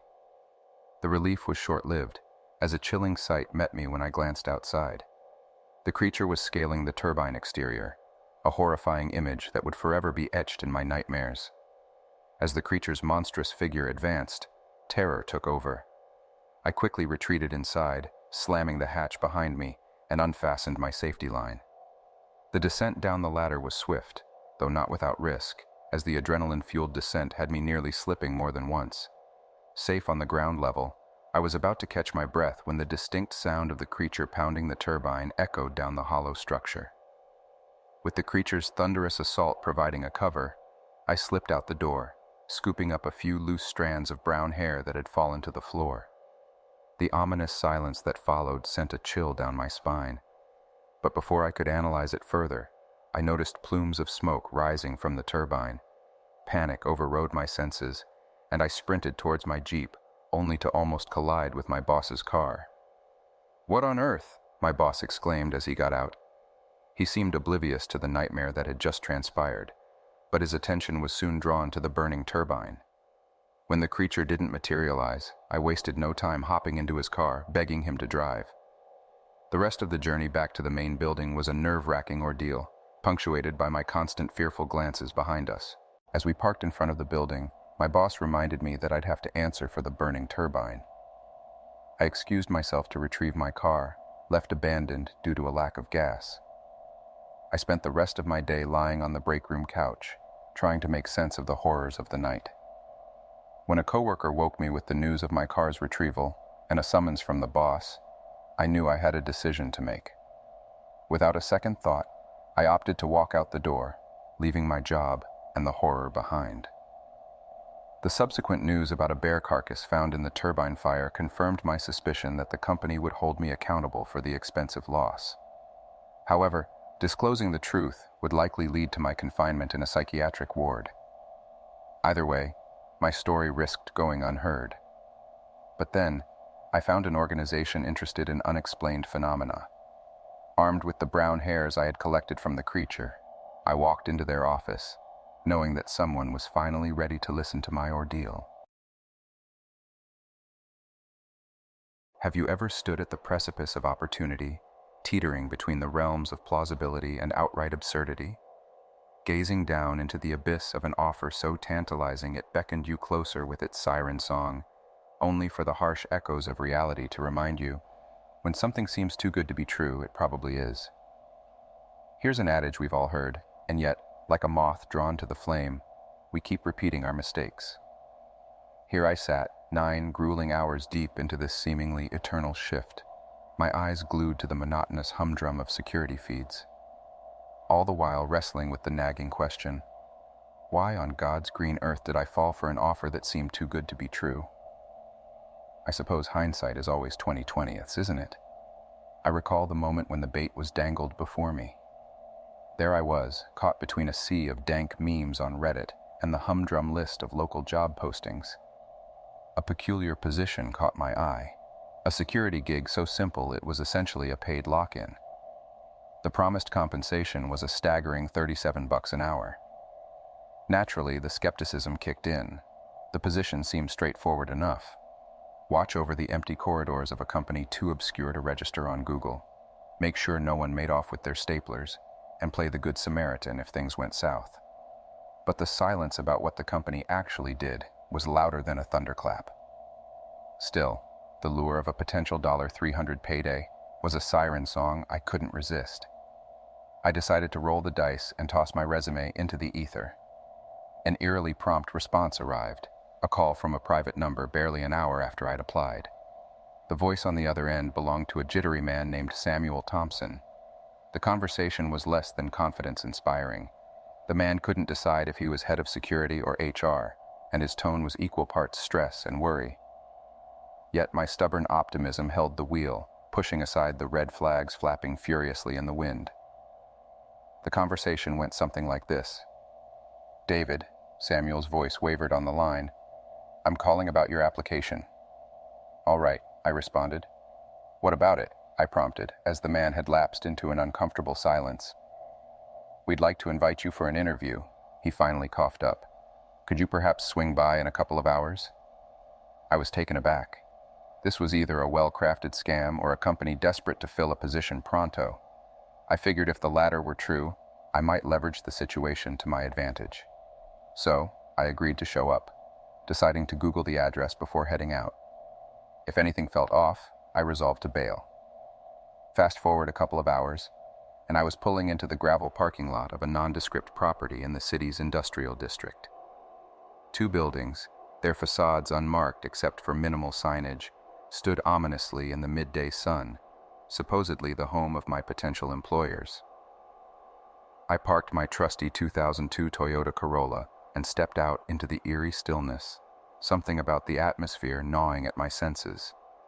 A single lonely car kept my vehicle company in the lot, an ominous sight I'd only come to appreciate later.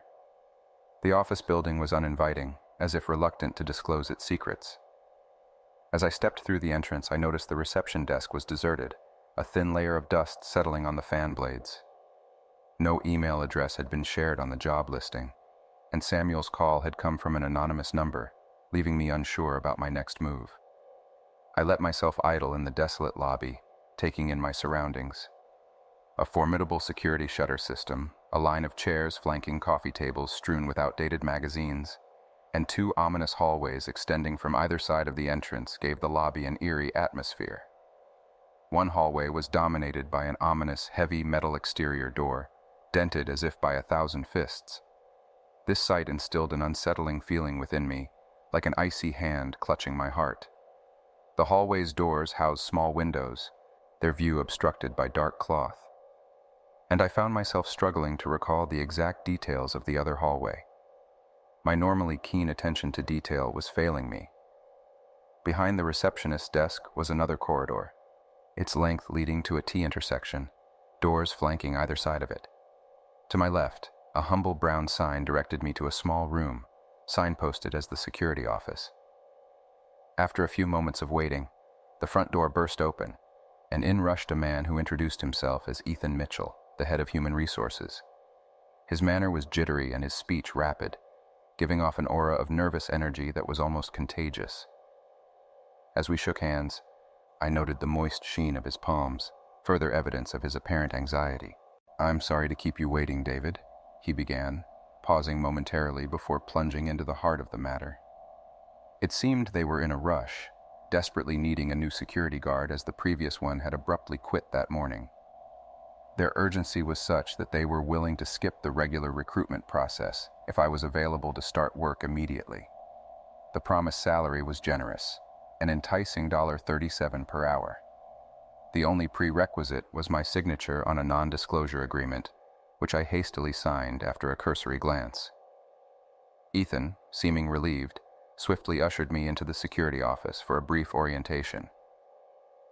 "Here's your keychain," he said, outlining the function of each key. One for the security office, one for the other offices, and another to control the shutters on the front windows. He handed over a mag light, indicating its potential use as a baton if necessary.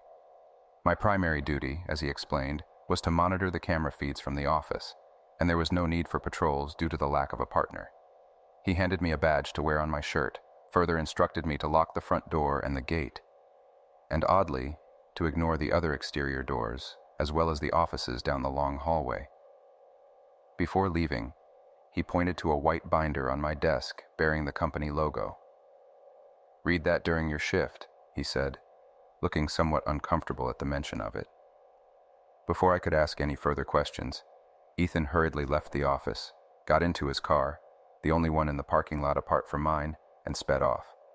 Thus, I assumed my role as the security guard and began my duties. Following the instructions, I locked the gate, closed the metal shutter over the front windows, locked the front door, and sealed myself in the security office. With a sense of trepidation, I opened the binder. Instead of a comprehensive log or write-ups of company policies, there was only one page. The rules outlined were far from ordinary and sent a cold shiver down my spine. The long hallway was off limits. The door at the end of the short hallway was not to be opened. The second building was to be observed only through camera feeds, and only the front door was to be used for going outside. The coffee machine was set to turn on automatically at 2:17 a.m., and I was to ensure a cup was ready to receive its brew. The dispensed liquid had to be placed outside the door of the security office until 2:37 a.m.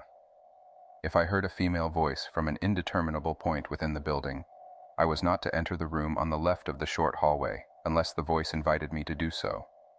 If a male voice was heard upon unlocking the door, I was to return to the security office immediately. In case of immediate danger, I was to call a specific number using the phone in the security office and not contact emergency services until sunrise. Moreover, under no circumstances was I to attempt to leave the building before sunrise. With 9 hours of the shift left, I braced myself for the night, hoping I could stick around until morning. The first few hours of my shift were largely uneventful. I kept myself busy, splitting my time between watching the security camera feeds and browsing Reddit. Then came the time of the demon coffee, which disappeared after being placed outside the door. A scratching sound came from the door while it was closed, but nothing showed up on the cameras. I held my breath, hoping that the rest of the night would pass without incident. The eeriness of my situation intensified as the tourists started appearing on the camera feed showing the long hallway. This unsettled me, and I turned off the feed, unable to shake off the discomforting presence of a persistent shadow in the corner of the room. Despite directly shining my flashlight on it, the shadow refused to recede, leaving me with an unnerving feeling. Since the instructions didn't mention anything about a shadow, I decided to leave it alone, but kept an eye on it, hoping it would not change in size or move. Furthermore, a few fleeting glimpses of what looked like a humanoid figure on the camera feed of the second building sent shivers down my spine, confirming my fears of the place being haunted. At around 4:29 a.m., after an unsettling encounter, I returned to my post, still shaken. I didn't write immediately, but decided to note down the events in detail later. At 3:45 a.m., I had heard a woman's voice, which I initially ignored until it got louder, resonating around me until it became almost unbearable. As the voice invited me in, I hesitated, but eventually succumbed to the loud, unbearable noise, only to hear a male voice upon entering the room. Terrified, I quickly ran back to my office. The unsettling experience left me profoundly disturbed and regretting my decision to take the job. Shortly after this encounter, the female voice started whispering in an unrecognized language. The whispers, initially faint and emanating from my left, gradually got louder and seemed to shift around me. What started as a soft murmur escalated to an almost deafening scream within minutes.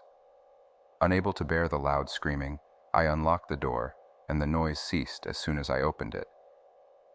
As I entered, I remember a dimly lit room with a woman sitting across a desk, inviting me to sit. As soon as I did, a male voice let out a cry of distress. I sprinted back to my office.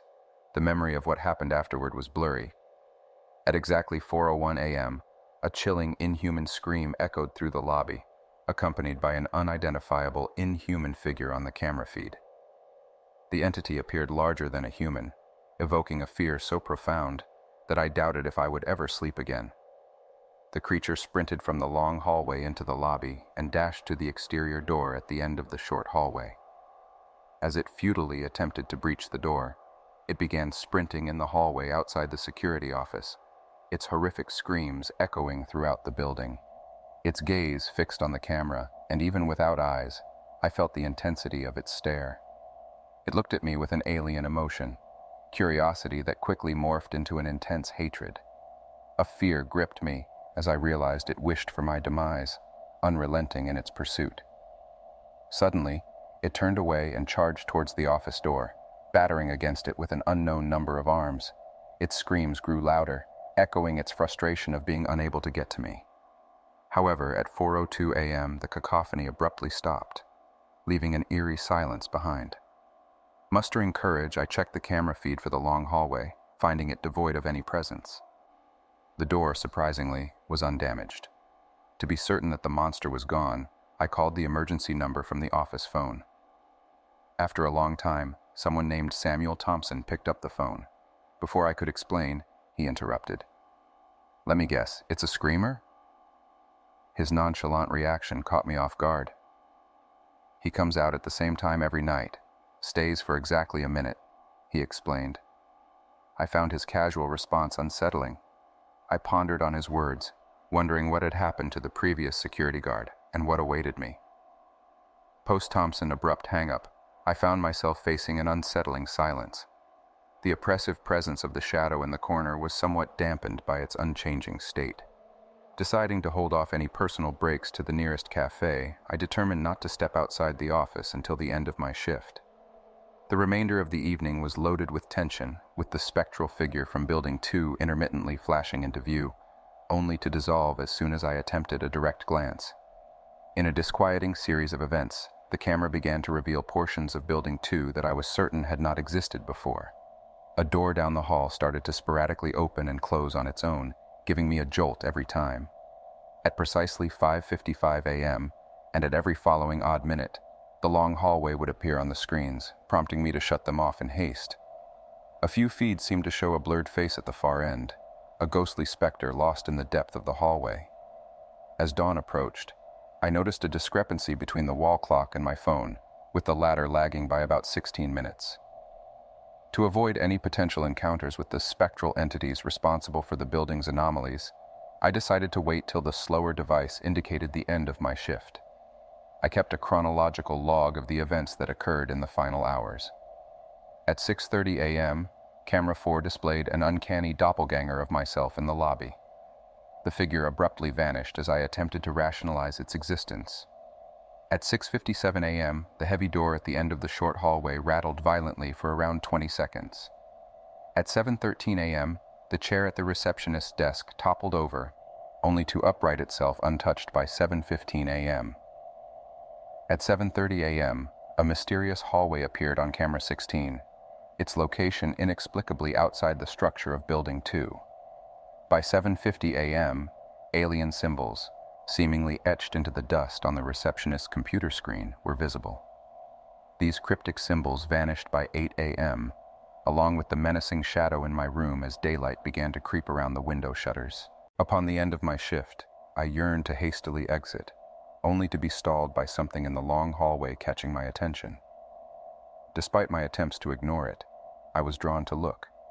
A face with deep-set hollows instead of eyes, grinning at me with an unsettlingly human set of teeth. After mustering immense willpower, I managed to avert my gaze, exit through the front door, and drive away, my actions potentially license-revoking in their recklessness. The sensation of being watched lingered, growing fainter as I drove home. Attempts to reach the company proved fruitless, its online presence seemingly wiped out, its location unlisted on Google Maps, and the emergency contact number now out of service. A check bearing my night's pay arrived in the mail. The sender's name, Ethan Mitchell, was the only clue. The note read, "I presume you won't be returning. Any lingering effects should disappear in a few days. Thanks for your service. A subsidiary of Extra Normal Containment Solutions." Reflecting on the events, I found disturbing similarities between my experience and the fictional SCP Foundation. If the resemblance held any truth, I was more determined than ever to keep my distance. Ignoring red flags during the hiring process was a mistake I was resolved never to repeat. The experience had seared a lesson into my consciousness. If something appears too good to be true, it probably is. I'm a proud member of the United States Special Forces, the iconic Green Berets. Over the years, my boots have been stained by the soils of Afghanistan, Iraq, Syria, and many a land in the African continent. The world's four corners know my footprints, each one hiding tales of horror and heroism, bravery and betrayal. Most of these stories? They're buried deep, shrouded in a secrecy I'm bound to, likely not seeing the light of day until I'm 6 feet under myself. Yet a recent event has compelled me to risk it all, because what happened wasn't in some far-off desert or dense jungle. This horror was born in our own heartland. When I joined SOCOM, I was prepared for the unthinkable, but nothing could prepare me for the horror in my own backyard. This was no foreign threat, no insurgent's ploy. Hell, it wasn't even something human. In sharing this, I'm aware of the target I put on my back, but the world deserves a semblance of the truth. Understand, I must keep certain details close to my chest names, precise locations, and the like. But no, this isn't about concealing the truth. It's about shielding those I care for from the monsters, both man and something else. You may be familiar with the Green Berets. Our team, called Nomad, is one among many with warrior-inspired names, from Perseus to Berserker. Nomad comprises 10 souls. Our leader? A hardened captain from Georgia, supported by a warrant officer, a medic, communication sergeants, and a phalanx of weapon sergeants. Our captain's approach kept us alive. We owe him that much. Our duties for the month seemed simple enough. Remain on Quick Reaction Force, QRF. QRF meant we were the proverbial night's watchmen, ever vigilant. But on one such evening, as we dreamt of an ale at the local tavern, our peace was shattered. "Kentucky," the captain announced, his voice a mixture of confusion and intrigue. Our intel was scarce. We were in the dark about the enemy, their arsenal, or even the terrain. But, as nomads, our mission was clear. Ready ourselves and head to the landing zone. As time ticked and we awaited our transport, tidbits started flowing in. A facility, ensconced in the heart of a mysterious Kentucky National Park, had sent out a distress call. This park was no ordinary one. It held a grim reputation, its trees bearing silent witness to numerous unsolved disappearances.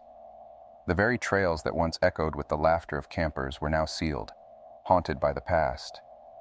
What awaited us in those eerie woods? We were soon to find out. The sudden urgency, the silent yet palpable tension, left us grappling with questions that refused to be silenced. Why was this clandestine facility nestled within the heart of a national park? Why did they summon us, the Green Berets from the East Coast, for a domestic mission? Why were we rushing into the Kentucky unknown when volatile hotspots across the world might need our attention?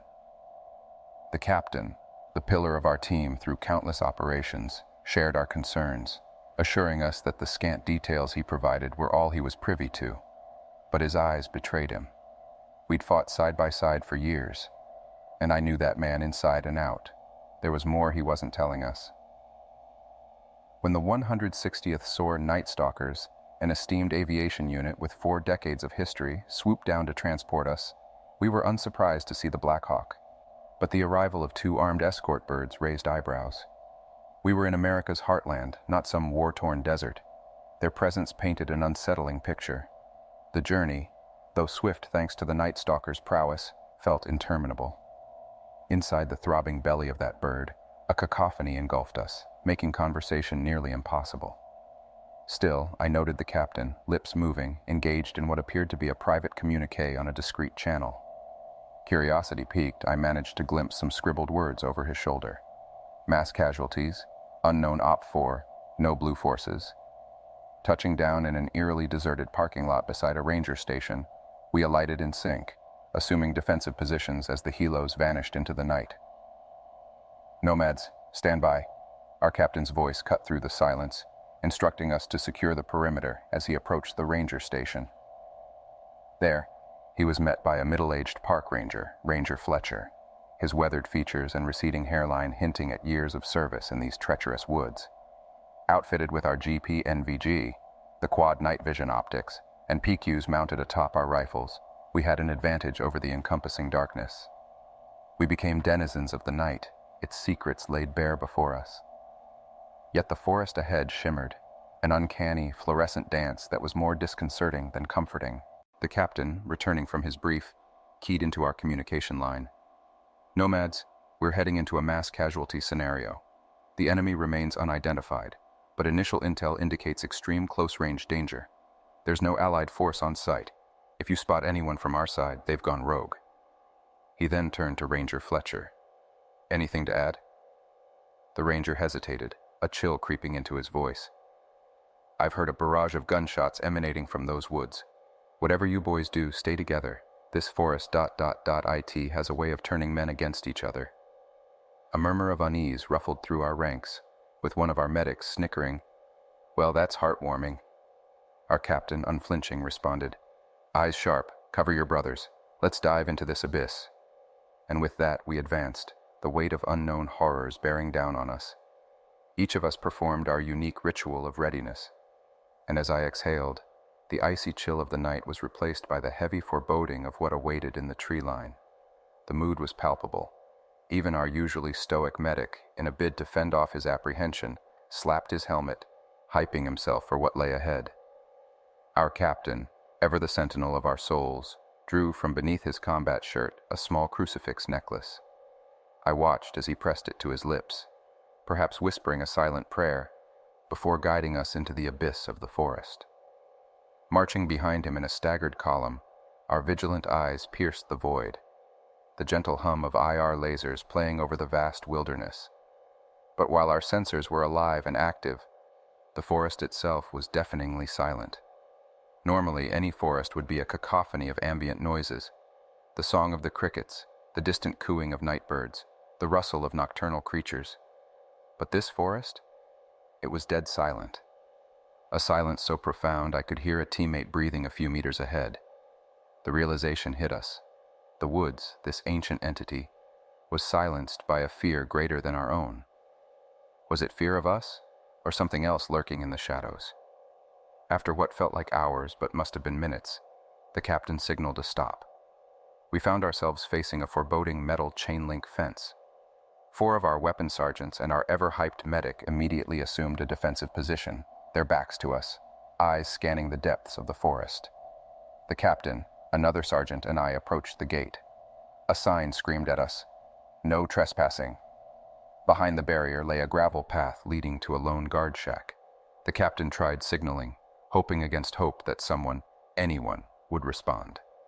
But the stark crimson splash across the shack's interior quelled that hope. A grotesquely positioned arm lay limp, halfway out the doorway. Swiftly, one of our sergeants, always prepared with his breaching kit, began his work on the gate lock. But then it came, a chilling, unholy scream.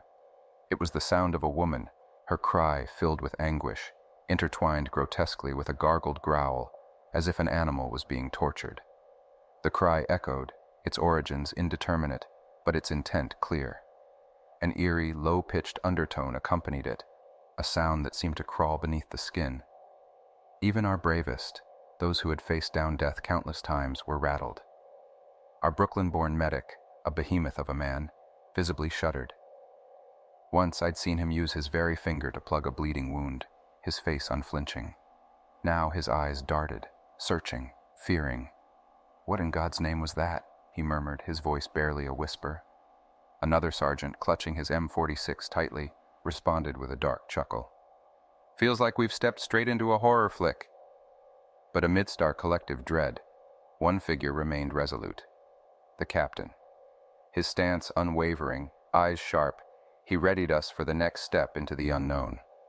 The captain, with a glint of determination in his eyes, commanded, "Pull yourselves together and tighten those jock straps." Swiftly breaking the lock, he led the way, his presence radiating both authority and assurance. I followed suit, taking position alongside him to assess the now accessible guard booth. The aftermath of the scene was gruesome. A lone guard, void of any recognizable identification, bore a gut-wrenching wound.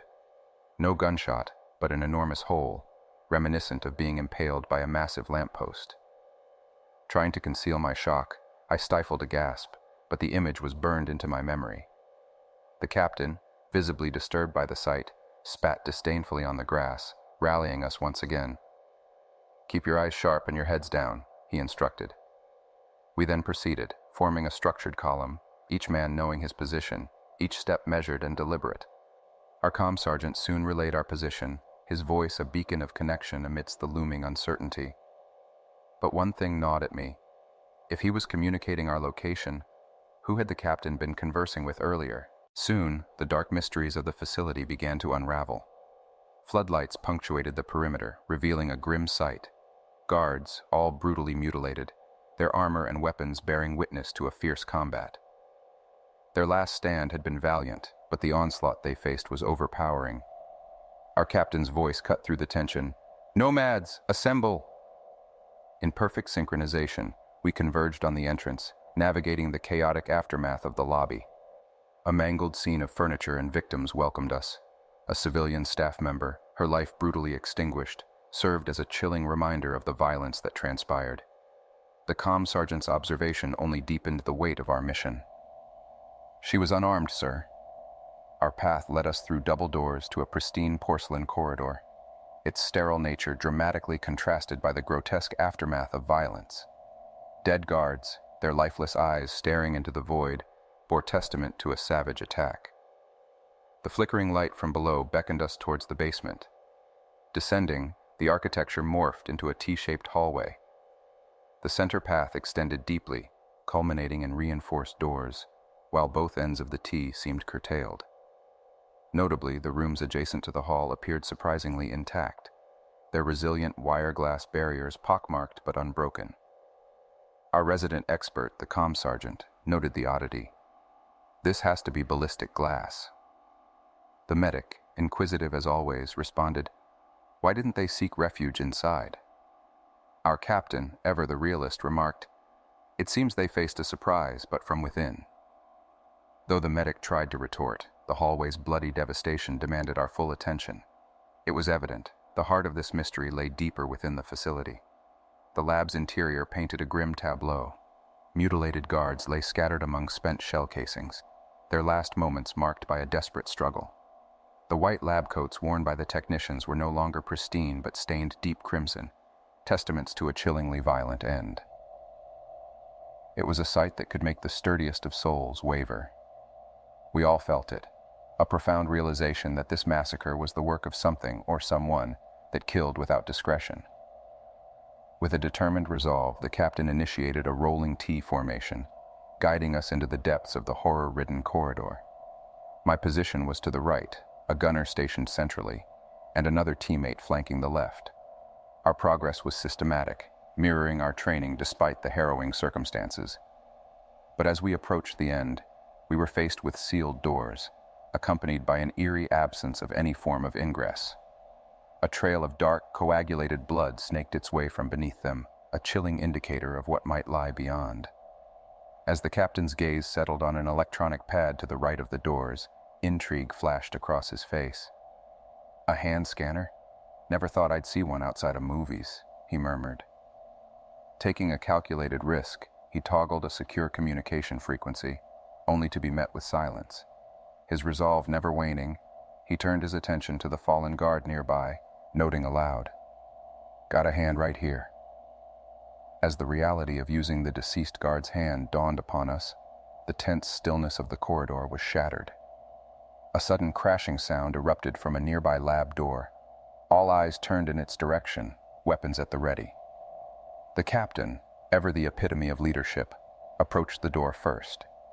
Breaking protocol, he signaled for a formation, positioning himself at the forefront. It was a move that spoke volumes about the gravity of the situation. As the door's electronic lock disengaged, our adrenaline surged. Upon entry, our beams darted across the room, landing on an anxious figure who quickly raised his hands in surrender. Emerging from the shadows, the trembling figure was revealed to be a bespectacled scientist, his eyes wide with fear behind those round glasses. Without hesitation, the captain charged at him, pinning him with an intensity that made even the toughest of us wince. "ID, now," he growled. Scrambling, the lab technician produced an identification card, which the captain scrutinized and then relayed its details over the frequency. However, before any further information could be gleaned, the technician, panic evident in his voice, interjected, "I was only running chemical tests. We need to leave now." The captain's response was swift and fierce, his face inches from the terrified man. "Open the doors, and you better tell us everything." The palpable tension in the room signaled that we were about to uncover deeper layers of this dark mystery. The captain's voice carried a fierce intensity as he bellowed, "Open these doors immediately!" At his signal, the weapons sergeant forced the trembling lab tech forward with a rough shove, causing him to nearly collapse against the imposing doorframe. The captain's dark chuckle echoed in the narrow corridor. "No dallying now, Doc." Without missing a beat, I gripped the man's shirt collar, pulling him upright, positioning him in front of the seemingly impregnable blast doors. Releasing him from my grasp, the captain's imposing figure loomed large, pressing the scientist's face so close to the door it seemed to meld with the cold metal. "Hand on the scanner now," the captain demanded. As he seized the technician's wrist, the latter's protests grew more frantic. "I don't have access. Please, I've injured my hand." Surprisingly, the medic, a seasoned Green Beret, often stoic and seemingly unaffected by much of what we'd seen, interjected, "Captain, come on." But the captain's gaze was unwavering, his determination palpable as he wrestled the tech's hand into position. Seizing the moment, the weapons sergeant lunged, pinning the lab tech to the blast door. The captain masterfully positioned the technician's hand onto the scanner, which then sprang to life. Illuminated in a radiant blue glow, the scanner meticulously analyzed every ridge and whorl of the handprint before the screen flushed green.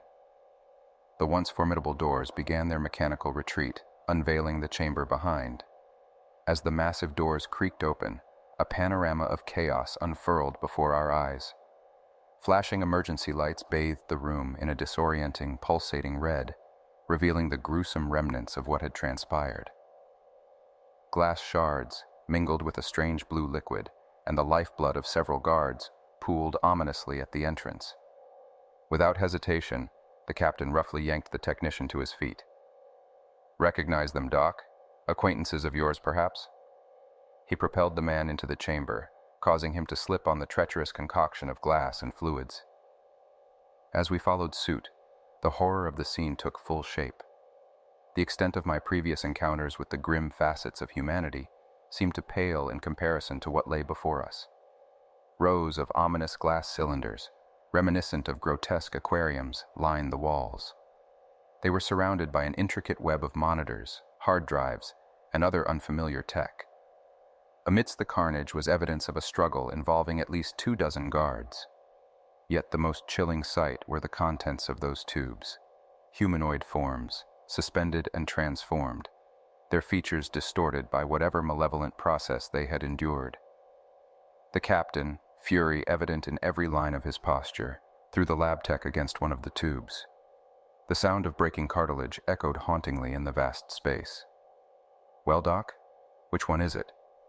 Which of these abominations are you responsible for?" His words hinted at some foreknowledge that we weren't privy to. The technician's response was a mix of fear and defiance, blood pooling in his mouth as he spat. "I don't—" But the captain's rage was uncontested. Pinning the man against the room's wall, he roared, "Yet your hand magically opens this chamber? How many innocents did you abduct?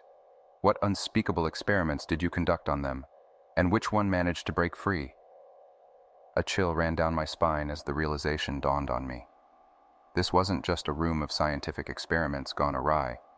It was a crypt of stolen souls, cruelly altered beyond recognition. The weight of our discovery threatened to crush us under its grim significance. The horrors contained within those tubes seemed endless, with each discovery more grotesque than the last. One individual's skin morphed into a rough, reptilian texture along their left arm, culminating in a gaping, abyssal hole in their chest, from which a twisted skull emerged. My breath caught in my throat, my boots instinctively moving backward, crushing fragments of glass underfoot. Murmured expletives punctuated the charged silence, each member of the team grappling with the visceral revulsion the specimens incited.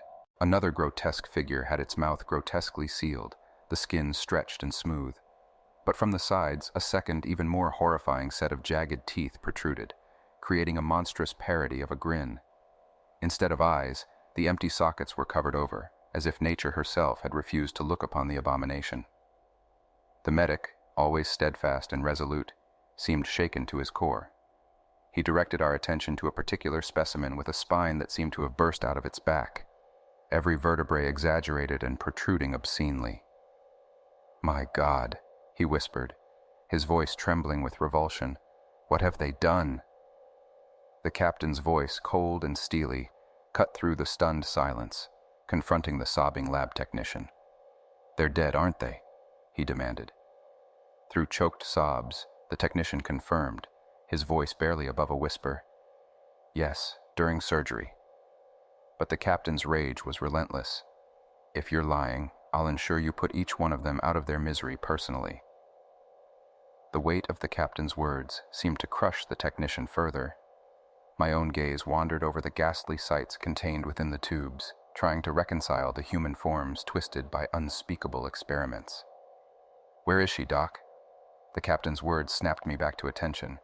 The tech, already defeated, could only sob in response. But the captain was relentless, his rage palpable. "Where?" he repeated, his voice filled with restrained fury. The technician's voice was weak, but filled with dread. "It escaped. Killed everyone. My colleagues, the guards, everyone." The captain's fury reached a fever pitch as he seized the man, his words a venomous hiss. "Your friends, who turned innocent souls into these abominations?" The room was charged with tension. All eyes were on the captain and the terrified technician. With a cold detachment, the captain began to count down, every number a chilling reminder of our intent. Just as it seemed the countdown would reach its inevitable conclusion, the technician choked out the information we needed. The woods. It made that haunting scream barely 10 minutes ago. A mocking laugh erupted from the captain. "So it's in the woods." Without hesitation, he readied his sidearm. The atmosphere grew thick with anticipation. In a swift motion, I tripped the technician, returning him to his knees, where he only found the will to stammer about the legality of our actions. But before another word could be spoken, a haunting cry echoed through the facility. Not from some distant mountain or a dense forest, but from the very staircase leading to our location. The chilling, plaintive call of something both human and monstrous merged into one. And then, darkness. Every light, every monitor, every electronic device was plunged into an abyssal void. That inhuman cry echoed once more, a plea almost discernible within its tones. "Help me." With trained precision, we activated our night optics, illuminating the abyss with the green glow of our lasers. But beneath that professional exterior, the shaking of our beams betrayed our collective fear. The nightmarish reality of the tubes was about to confront us, and we braced for the unknown terror that lay ahead. The atmosphere was thick with palpable dread, the kind that coils in your stomach and grips your heart. The captain's voice pierced through the overwhelming tension, a low growl aimed at the lab tech. "If you run, it's the end for you." The lab technician, eyes wide with fear, nodded frantically, yet found words failing him. The captain's gaze bore into him. "You might think you understand, but believe me, you truly don't." The mournful cries of the creature echoed once more, a chilling lament that seemed to come from both the depths of despair and the edge of rage. With every footfall, our apprehension grew, the sound growing closer and louder, an agonizing cacophony that was almost deafening in its intensity. Then, from the oppressive gloom, it emerged. Its silhouette was a monstrous juxtaposition of nightmarish features, standing easily 6 feet tall. The grotesque mantis-like legs, smeared with blood, were a terrifying sight. But it was the creature's face that truly held our gaze. Smooth, yet its eyes glowed with a feral intensity, illuminating the surrounding darkness and reflecting our own horrified faces back at us. There was a collective intake of breath, a room filled with the best of the best, Green Berets, seasoned warriors, and yet, at that moment, we were all paralyzed by fear. But the captain was the first to shake off the paralysis. His weapon roared to life, bullets tearing through the air, each a messenger of death aimed at the abomination before us. The room erupted in gunfire, but the creature's response was nothing short of terrifying. It let out an anguished scream, reminiscent of a woman's desperate pleas, and then charged forward with unnatural speed. The mayhem that ensued was pandemonium. Glass shattered, water spilled, and amidst the chaos, one of the mutated specimens from the tube crashed to the floor, releasing a vile stench that clawed at our senses. The creature was relentless. Its focus shifted from one of our men to the hapless scientist. The scientist's desperate bid for escape was short-lived. The creature was upon him, pinning him with a force that seemed to crush the very life out of him. Those smaller, almost human arms on its torso began a macabre dance, tearing into the man's flesh, rending, ripping, feasting. Amidst the horror, the captain's voice rang out, steady and commanding, "We can't face it here. Outdoors now." He was right. The enclosed space gave the creature an advantage. Every man raced for the exit, weapons still blazing, their heat doing little to dissuade the monstrosity. The scent of decay was swiftly replaced by the crisp air of the forest as we emerged into the open. Desperation fueled our actions as we lit up the night with road flares, illuminating our makeshift battleground in a riot of colors. Behind the shelter of an old sedan, the medic worked quickly to tend to the injured, while the gunner, atop a car hood, aimed his weapon towards the facility's entrance, ready for the creature's inevitable pursuit. The captain's voice was the anchor amidst the chaos. "Rendon, get that damned communication up. We need air support, now!" Taking cover behind a large SUV, I joined the others, every sense attuned to the looming threat and the nightmare that was soon to emerge from the facility's depths. The tension in the air was a thick, palpable fog, each of us aiming at the door with bated breath. The screams from within the facility had ceased, replaced by an eerie, almost unbearable silence. And then, like a banshee emerging from hell, the creature burst forth, illuminating in the glare of our flares, chem lights, and even the captain's focused tack light. Now, under the full glare, the monstrosity was laid bare. A grotesque patchwork of raw pink muscles contrasted with the clear see-through dermal layer. Parts of its body bore hard, bony armor reminiscent of calcium.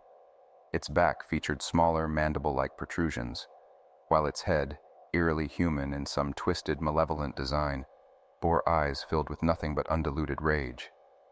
It released a deafening roar, the sound reverberating through the night and chilling our very souls. Our gunner, ever the fast reactor, opened fire, the rounds from his weapon tearing into the creature's armor and flesh. The creature recoiled, a hiss escaping its maw, before it lunged in retaliation. The captain's evasive maneuvers saw the beast's mandibles bury deep into the sedan's roof. The medic, acting swiftly, shielded the wounded sergeant from the creature's frenzied attack. Suddenly the creature turned its focus on me. I maneuvered around it, unloading my firearm into its back. Blood poured from its new wounds, splattering on the ground as the creature wheeled on me. I found myself pinned, my rifle my only shield against its snapping jaws. But the tide turned again when the gunner managed to blast a part of the creature's exposed skull. The captain, ever the brave leader, took this opportunity, jamming his weapon into the monster's head and unleashing a torrent of bullets. The monster roared in agony, lunging once again at the captain, who deftly moved, sending the creature crashing into an SUV. In the chaos, the captain drew a fragmentation grenade. The battlefield's dynamics changed instantly. Commands to take cover echoed. The surrounding environment transformed into a refuge. I slid beside the sedan, joining the medic in shielding our wounded comrade. The countdown began, with the familiar sound of the grenade spoon releasing. Then, a ground-shaking explosion engulfed the scene, shrapnel scattering, windows shattering, and the air pulsating with the force of the blast. But nature wasn't done yet. A second explosion, larger and fiercer, erupted from the SUV's gas tank, sending flames high into the night sky, their heat licking at our faces, making the darkness seem even darker. After the explosion subsided, we hesitantly emerged from cover, scanning for signs of the creature. There, in the midst of the fiery wreckage, the creature, though terribly maimed, began to pull itself free, driven by an indomitable will and a relentless rage. Amid the darkness and flames, the creature's very essence seemed to cook from within. Its skin crackled and bubbled, and its once imposing bone plating now lay wasted and burned. It looked around, its eyes having succumbed to the heat, now grotesque melted orbs. Then, in a hauntingly human gesture, its body convulsed, letting out a pitiful plea, "Help me."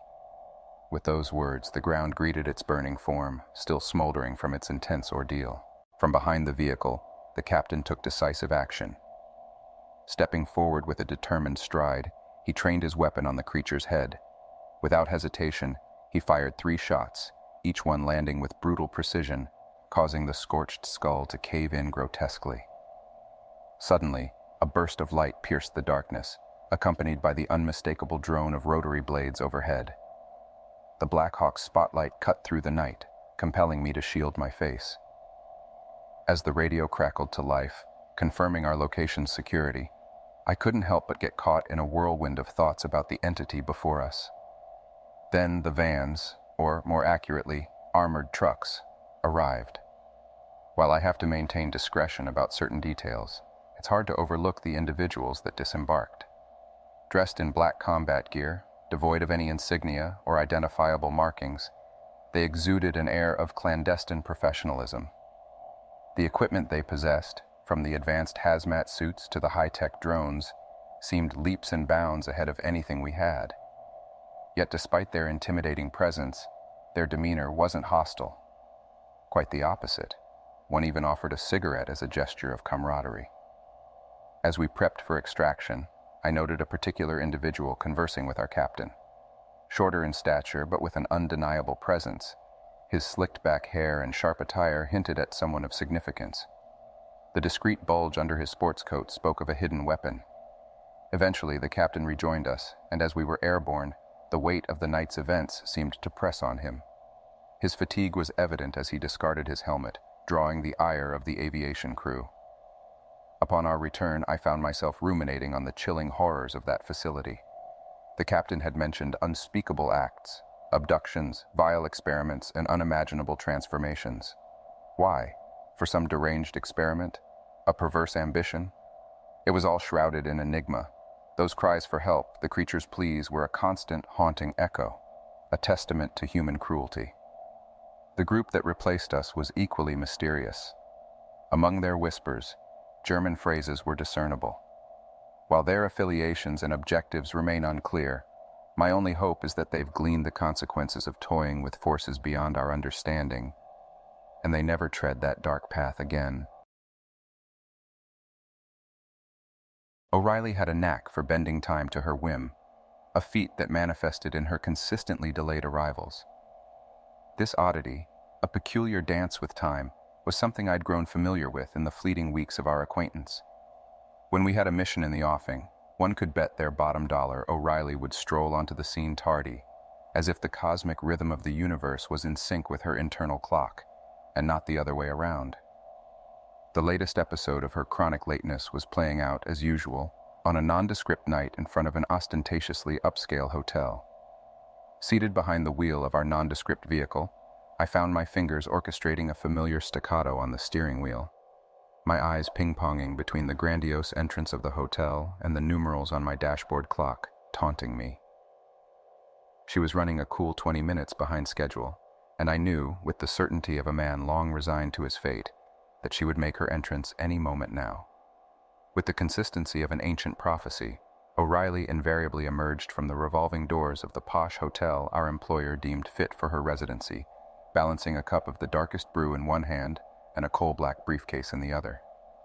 All without so much as a greeting, she would climb into the passenger seat next to me, fussing over her disheveled ponytail of dirty blonde locks, breathing heavy with indignation as though her lateness was somehow my transgression. And should I dare to point out her tardiness, the aftermath was nothing short of apocalyptic. I had learned that lesson the hard way on the very first night of our odd alliance. For all her quirks, though, I harbored a strange fondness for O'Reilly. We were oddly compatible in our professional endeavors. Granted, she hardly respected my time or valued my camaraderie, but she was indisputably stellar when it came to executing the job itself. Also, let's not overlook the fact that she was a woman of remarkable allure, a temptation I consciously sidestepped, unwilling to mix business with pleasure. As if responding to an invisible cue, O'Reilly burst through the grand doors of the hotel, sashaying her way across the deserted street to our parked vehicle, a sight I viewed through dimmed headlights. The ensemble was unvaryingly the same: the dark briefcase, the messy ponytail, and this time, an extra cup of the deep-roasted brew in her hand. She juggled her coffee and briefcase with seasoned ease, sliding into the passenger seat next to me.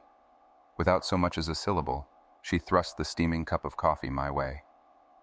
"Oh, thanks," I stuttered, taken aback by this unprecedented gesture. It felt strangely out of character for a woman as frosty as O'Reilly. She continued her silence, turning her attention to the ebony briefcase, her fingers rifling through the documents it held. Papers that held the key to our latest assignment, the information, the details, the contract of death. I had come to suspect that O'Reilly was not her birth name, but a pseudonym, just as Harrington, the alias I had given her, was not mine. In our profession, anonymity was not just preferred, it was a necessary precaution. As for the subjects of our grim tasks, the less one knew about them, the better. It helped me sleep at night, knowing that the details of their lives and the reasons behind their impending demise were veiled to me. After an eternity of waiting, O'Reilly finally extended her hand towards me, the manila envelope that held the bare minimum information I needed to recognize my next target. The profession of an assassin was not one I had pursued consciously. It had found me at a time when I was drowning in alcohol and debt, backed into a corner where the only choices I had were to kill or be killed. When tested by such desperate circumstances, you discover unknown depths within yourself. I did, and so began my stint in this dark underworld. My proficiency at eliminating targets had eventually attracted the attention of men like our current employer, wealthy and powerful individuals with no regard for human life. O'Reilly was similarly skilled, just as steely, but lacking any perverse pleasure in the act of killing. It was just a job to her, as it was to me. We were a good pair in this sinister ballet of life and death. Accepting the proffered coffee with a mumbled word of thanks, I took a sip. It was too hot, too dark for my liking, but the bitter taste was a welcomed distraction. O'Reilly finally found her voice, laying down the specifics of our job. The Mark lived in a dilapidated Victorian house on the outskirts of Vernon, a nondescript town roughly 45 miles outside the city. She adjusted her glasses with an offhand flick, handing me the envelope that carried the details. 2 targets, she said, breaking off to take a gulp of her coffee. One's an elderly woman, the other... Her voice trailed off, leaving the sentence hanging in the quiet of the car. As I shifted my gaze to the black and white snapshots enclosed within the envelope, the first revealed an older, affluent woman, donned in an ostentatious dress and embellished with a pearl necklace worthy of killing for. The photo captured her grinning ecstatically at some upscale event. She didn't strike me as the most harmless victim on my list, But then again, overthinking was futile. This was a name on Detley's list, and that was enough to seal her fate. Next, I peeked at the second photo and felt my world freeze over. For the first time in what felt like an eternity, I was genuinely taken aback. The photo was of a young boy, around 4 or 5, gleefully hugging an antique robot toy, with a grand Christmas tree filling up the background. I looked up at O'Reilly, my face contorted in disbelief, as she nonchalantly sipped her coffee. "This is the assignment," she stated, her tone void of any emotion, answering the silent questions etched on my face. "When you work for someone like Detley, you're bound to encounter unsavory jobs. It won't always be a gambler or a gangster." She knew I understood this, just like she knew how I had executed a suburban mother while her children slept unaware in their rooms above. Even before Detley, it's not like I maintained any illusions about my moral compass. I was very much aware of who I was and what I had done.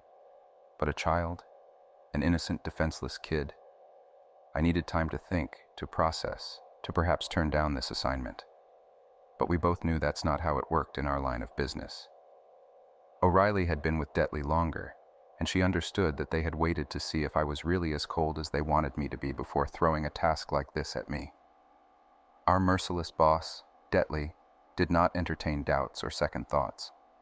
The moment I had parked my car outside that hotel to wait for O'Reilly, I had agreed to kill whomever was inside that envelope. "I think we make a good pair, Harrington," O'Reilly broke the heavy silence. "Mr. Detley likes you. He trusts you. Jobs like this, they only go to those he trusts." She focused on the road ahead, not once making eye contact. "The job is what it is. The kid should be in an upstairs bedroom. The old woman watches TV in a den all night. Let's go." I nodded in agreement. She was trying to make this easier for me, make me feel that this was just another task, another day at work. All I had to do was treat it as just that, a job, a responsibility. My gaze lingered on the photograph of the smiling boy as I closed the envelope and set the car in motion. The drive was uneventful. An hour passed, and we were just minutes away from our destination. The Victorian mansion, as per O'Reilly's brief, was isolated and surrounded by vast empty fields, a fitting place for an execution. I spent the majority of the drive in deep thought. We seldom indulged in small talk on our journeys, but this drive felt different. The usual professional distance was replaced by a palpable tension. The thought of the boy and his grandmother plagued my mind, a stark contrast to my usual indifference towards my targets. The more I dwelled on the boy's image, the more unusual it seemed. The pictures O'Reilly handed me were always in black and white, but this specific image felt vintage, like it had been captured several years ago. It could have been the retro robot toy the boy was holding that made me suspicious. "O'Reilly," I cleared my throat as I addressed her. She turned her attention towards me, her gaze meeting mine. "Doesn't something about this, about the kid's photo, seem a bit odd?" I asked, raising an eyebrow. I was not one to question orders, to cause problems. I was known for my reliability, my professionalism, but a nagging feeling inside me insisted that if there was ever a time to voice my concerns, it was now. I hoped that the rapport we had built over the months would persuade her to at least consider my point of view. O'Reilly's silence was her own way of allowing me to elaborate. With a slightly raised brow and a probing gaze, she waited. "Don't you find it odd, O'Reilly? The age of the photograph, I mean. It gives off an aura of a bygone era. When we arrive, will there be a child of the same age as in this picture? And another thing, what's the rationale behind a child and his presumably elderly guardian living in such a dilapidated mansion?"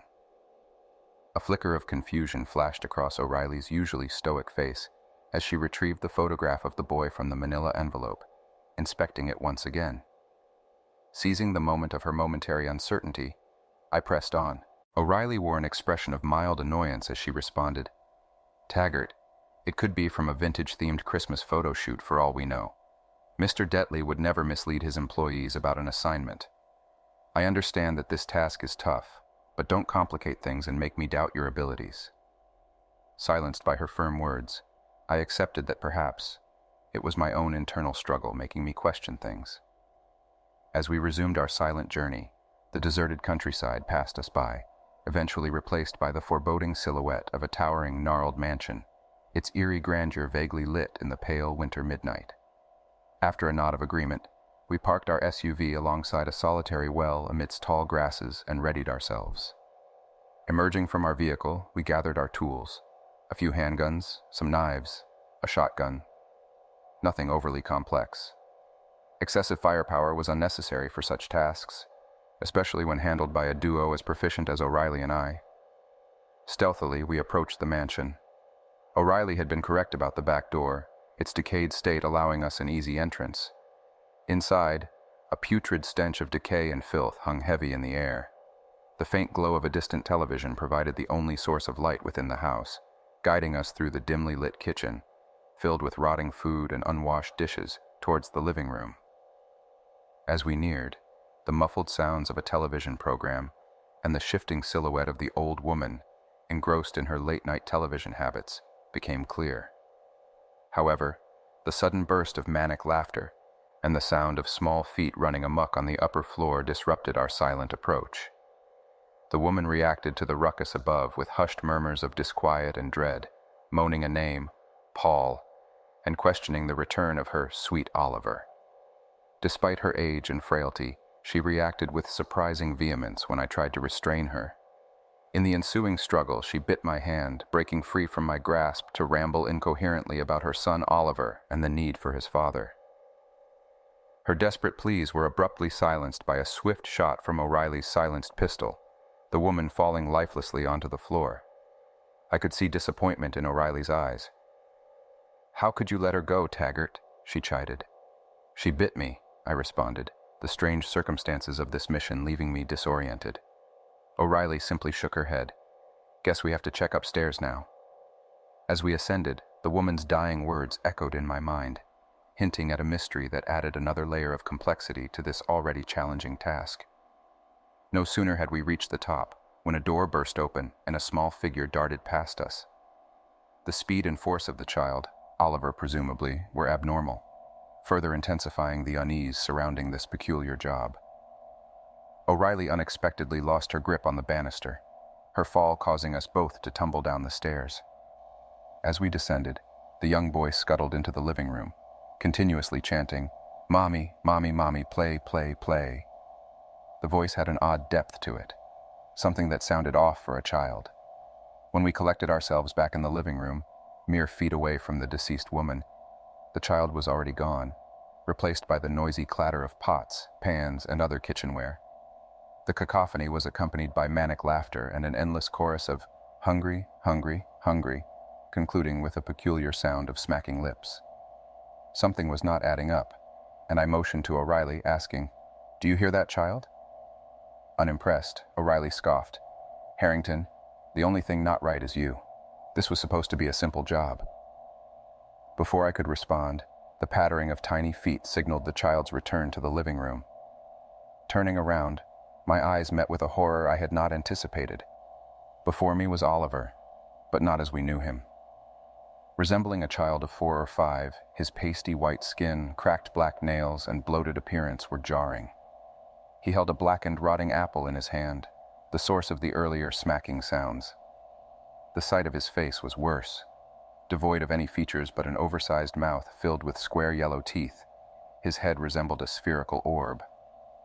O'Reilly and I froze, taken aback by the horrendous sight before us. With no clear way of perceiving what was in front of him, Oliver seemed fixated on the lifeless body of his mother.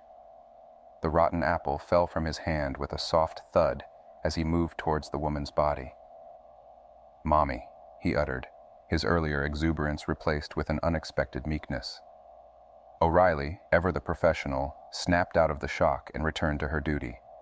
In a swift motion, she took her shot, causing Oliver's head to snap backward in a burst of dark fluid. The impact sent him crashing into the living room wall. I snapped back to reality, realizing the gravity of our situation. "We gotta get out of here," I said. "Now, we're going to the car." O'Reilly, still scowling, responded, "What the hell did Mortis get us into?" I shook my head. "I don't know, but we did what we were supposed to do, right?" I wasn't certain that Oliver was dead, and my fears were confirmed when a guttural roar erupted from the corner of the room. Oliver lunged at O'Reilly in a fit of rage. She tried to shoot him again, but her efforts were in vain. Oliver tackled O'Reilly, clawing at her chest with a horrific intensity, reminiscent of a chef shredding pork. Amidst the scent of copper and the echoing screams, I tried to help my partner. I grabbed Oliver's clammy arm and aimed my gun at the back of his head, but he was quicker, and in an instant, he turned and bit my hand, tearing off my thumb and index finger in a torrent of blood. My shot missed, and I crumpled to the floor, writhing in pain, as Oliver turned his attention back to O'Reilly. Oliver was met with a point-blank shot from O'Reilly's pistol, a desperate attempt made in her last moments of consciousness. As she convulsed, Oliver collapsed onto the floor, dark fluid seeping from his wounded head. As I tried to create a tourniquet from my torn glove for my bloodied hand, I could hear O'Reilly's shaky, gurgling breaths. Approaching O'Reilly, I found her chest cavity exposed.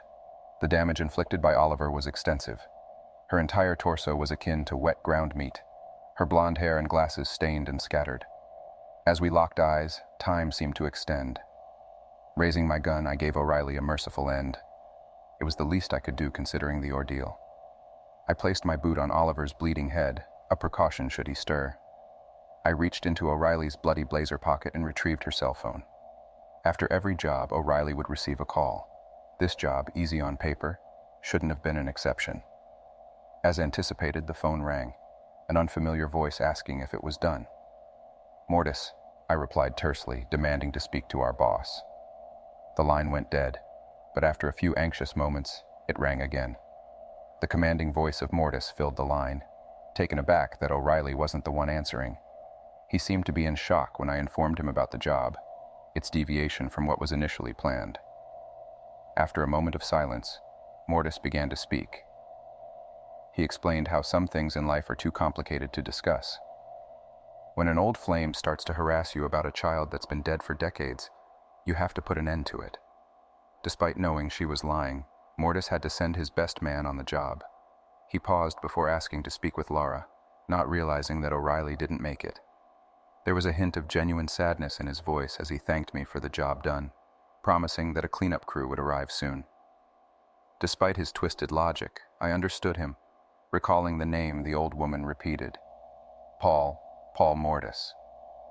In our line of work, knowledge can be as dangerous as ignorance. That night, however, it was clear that our trust in Mortis was misplaced.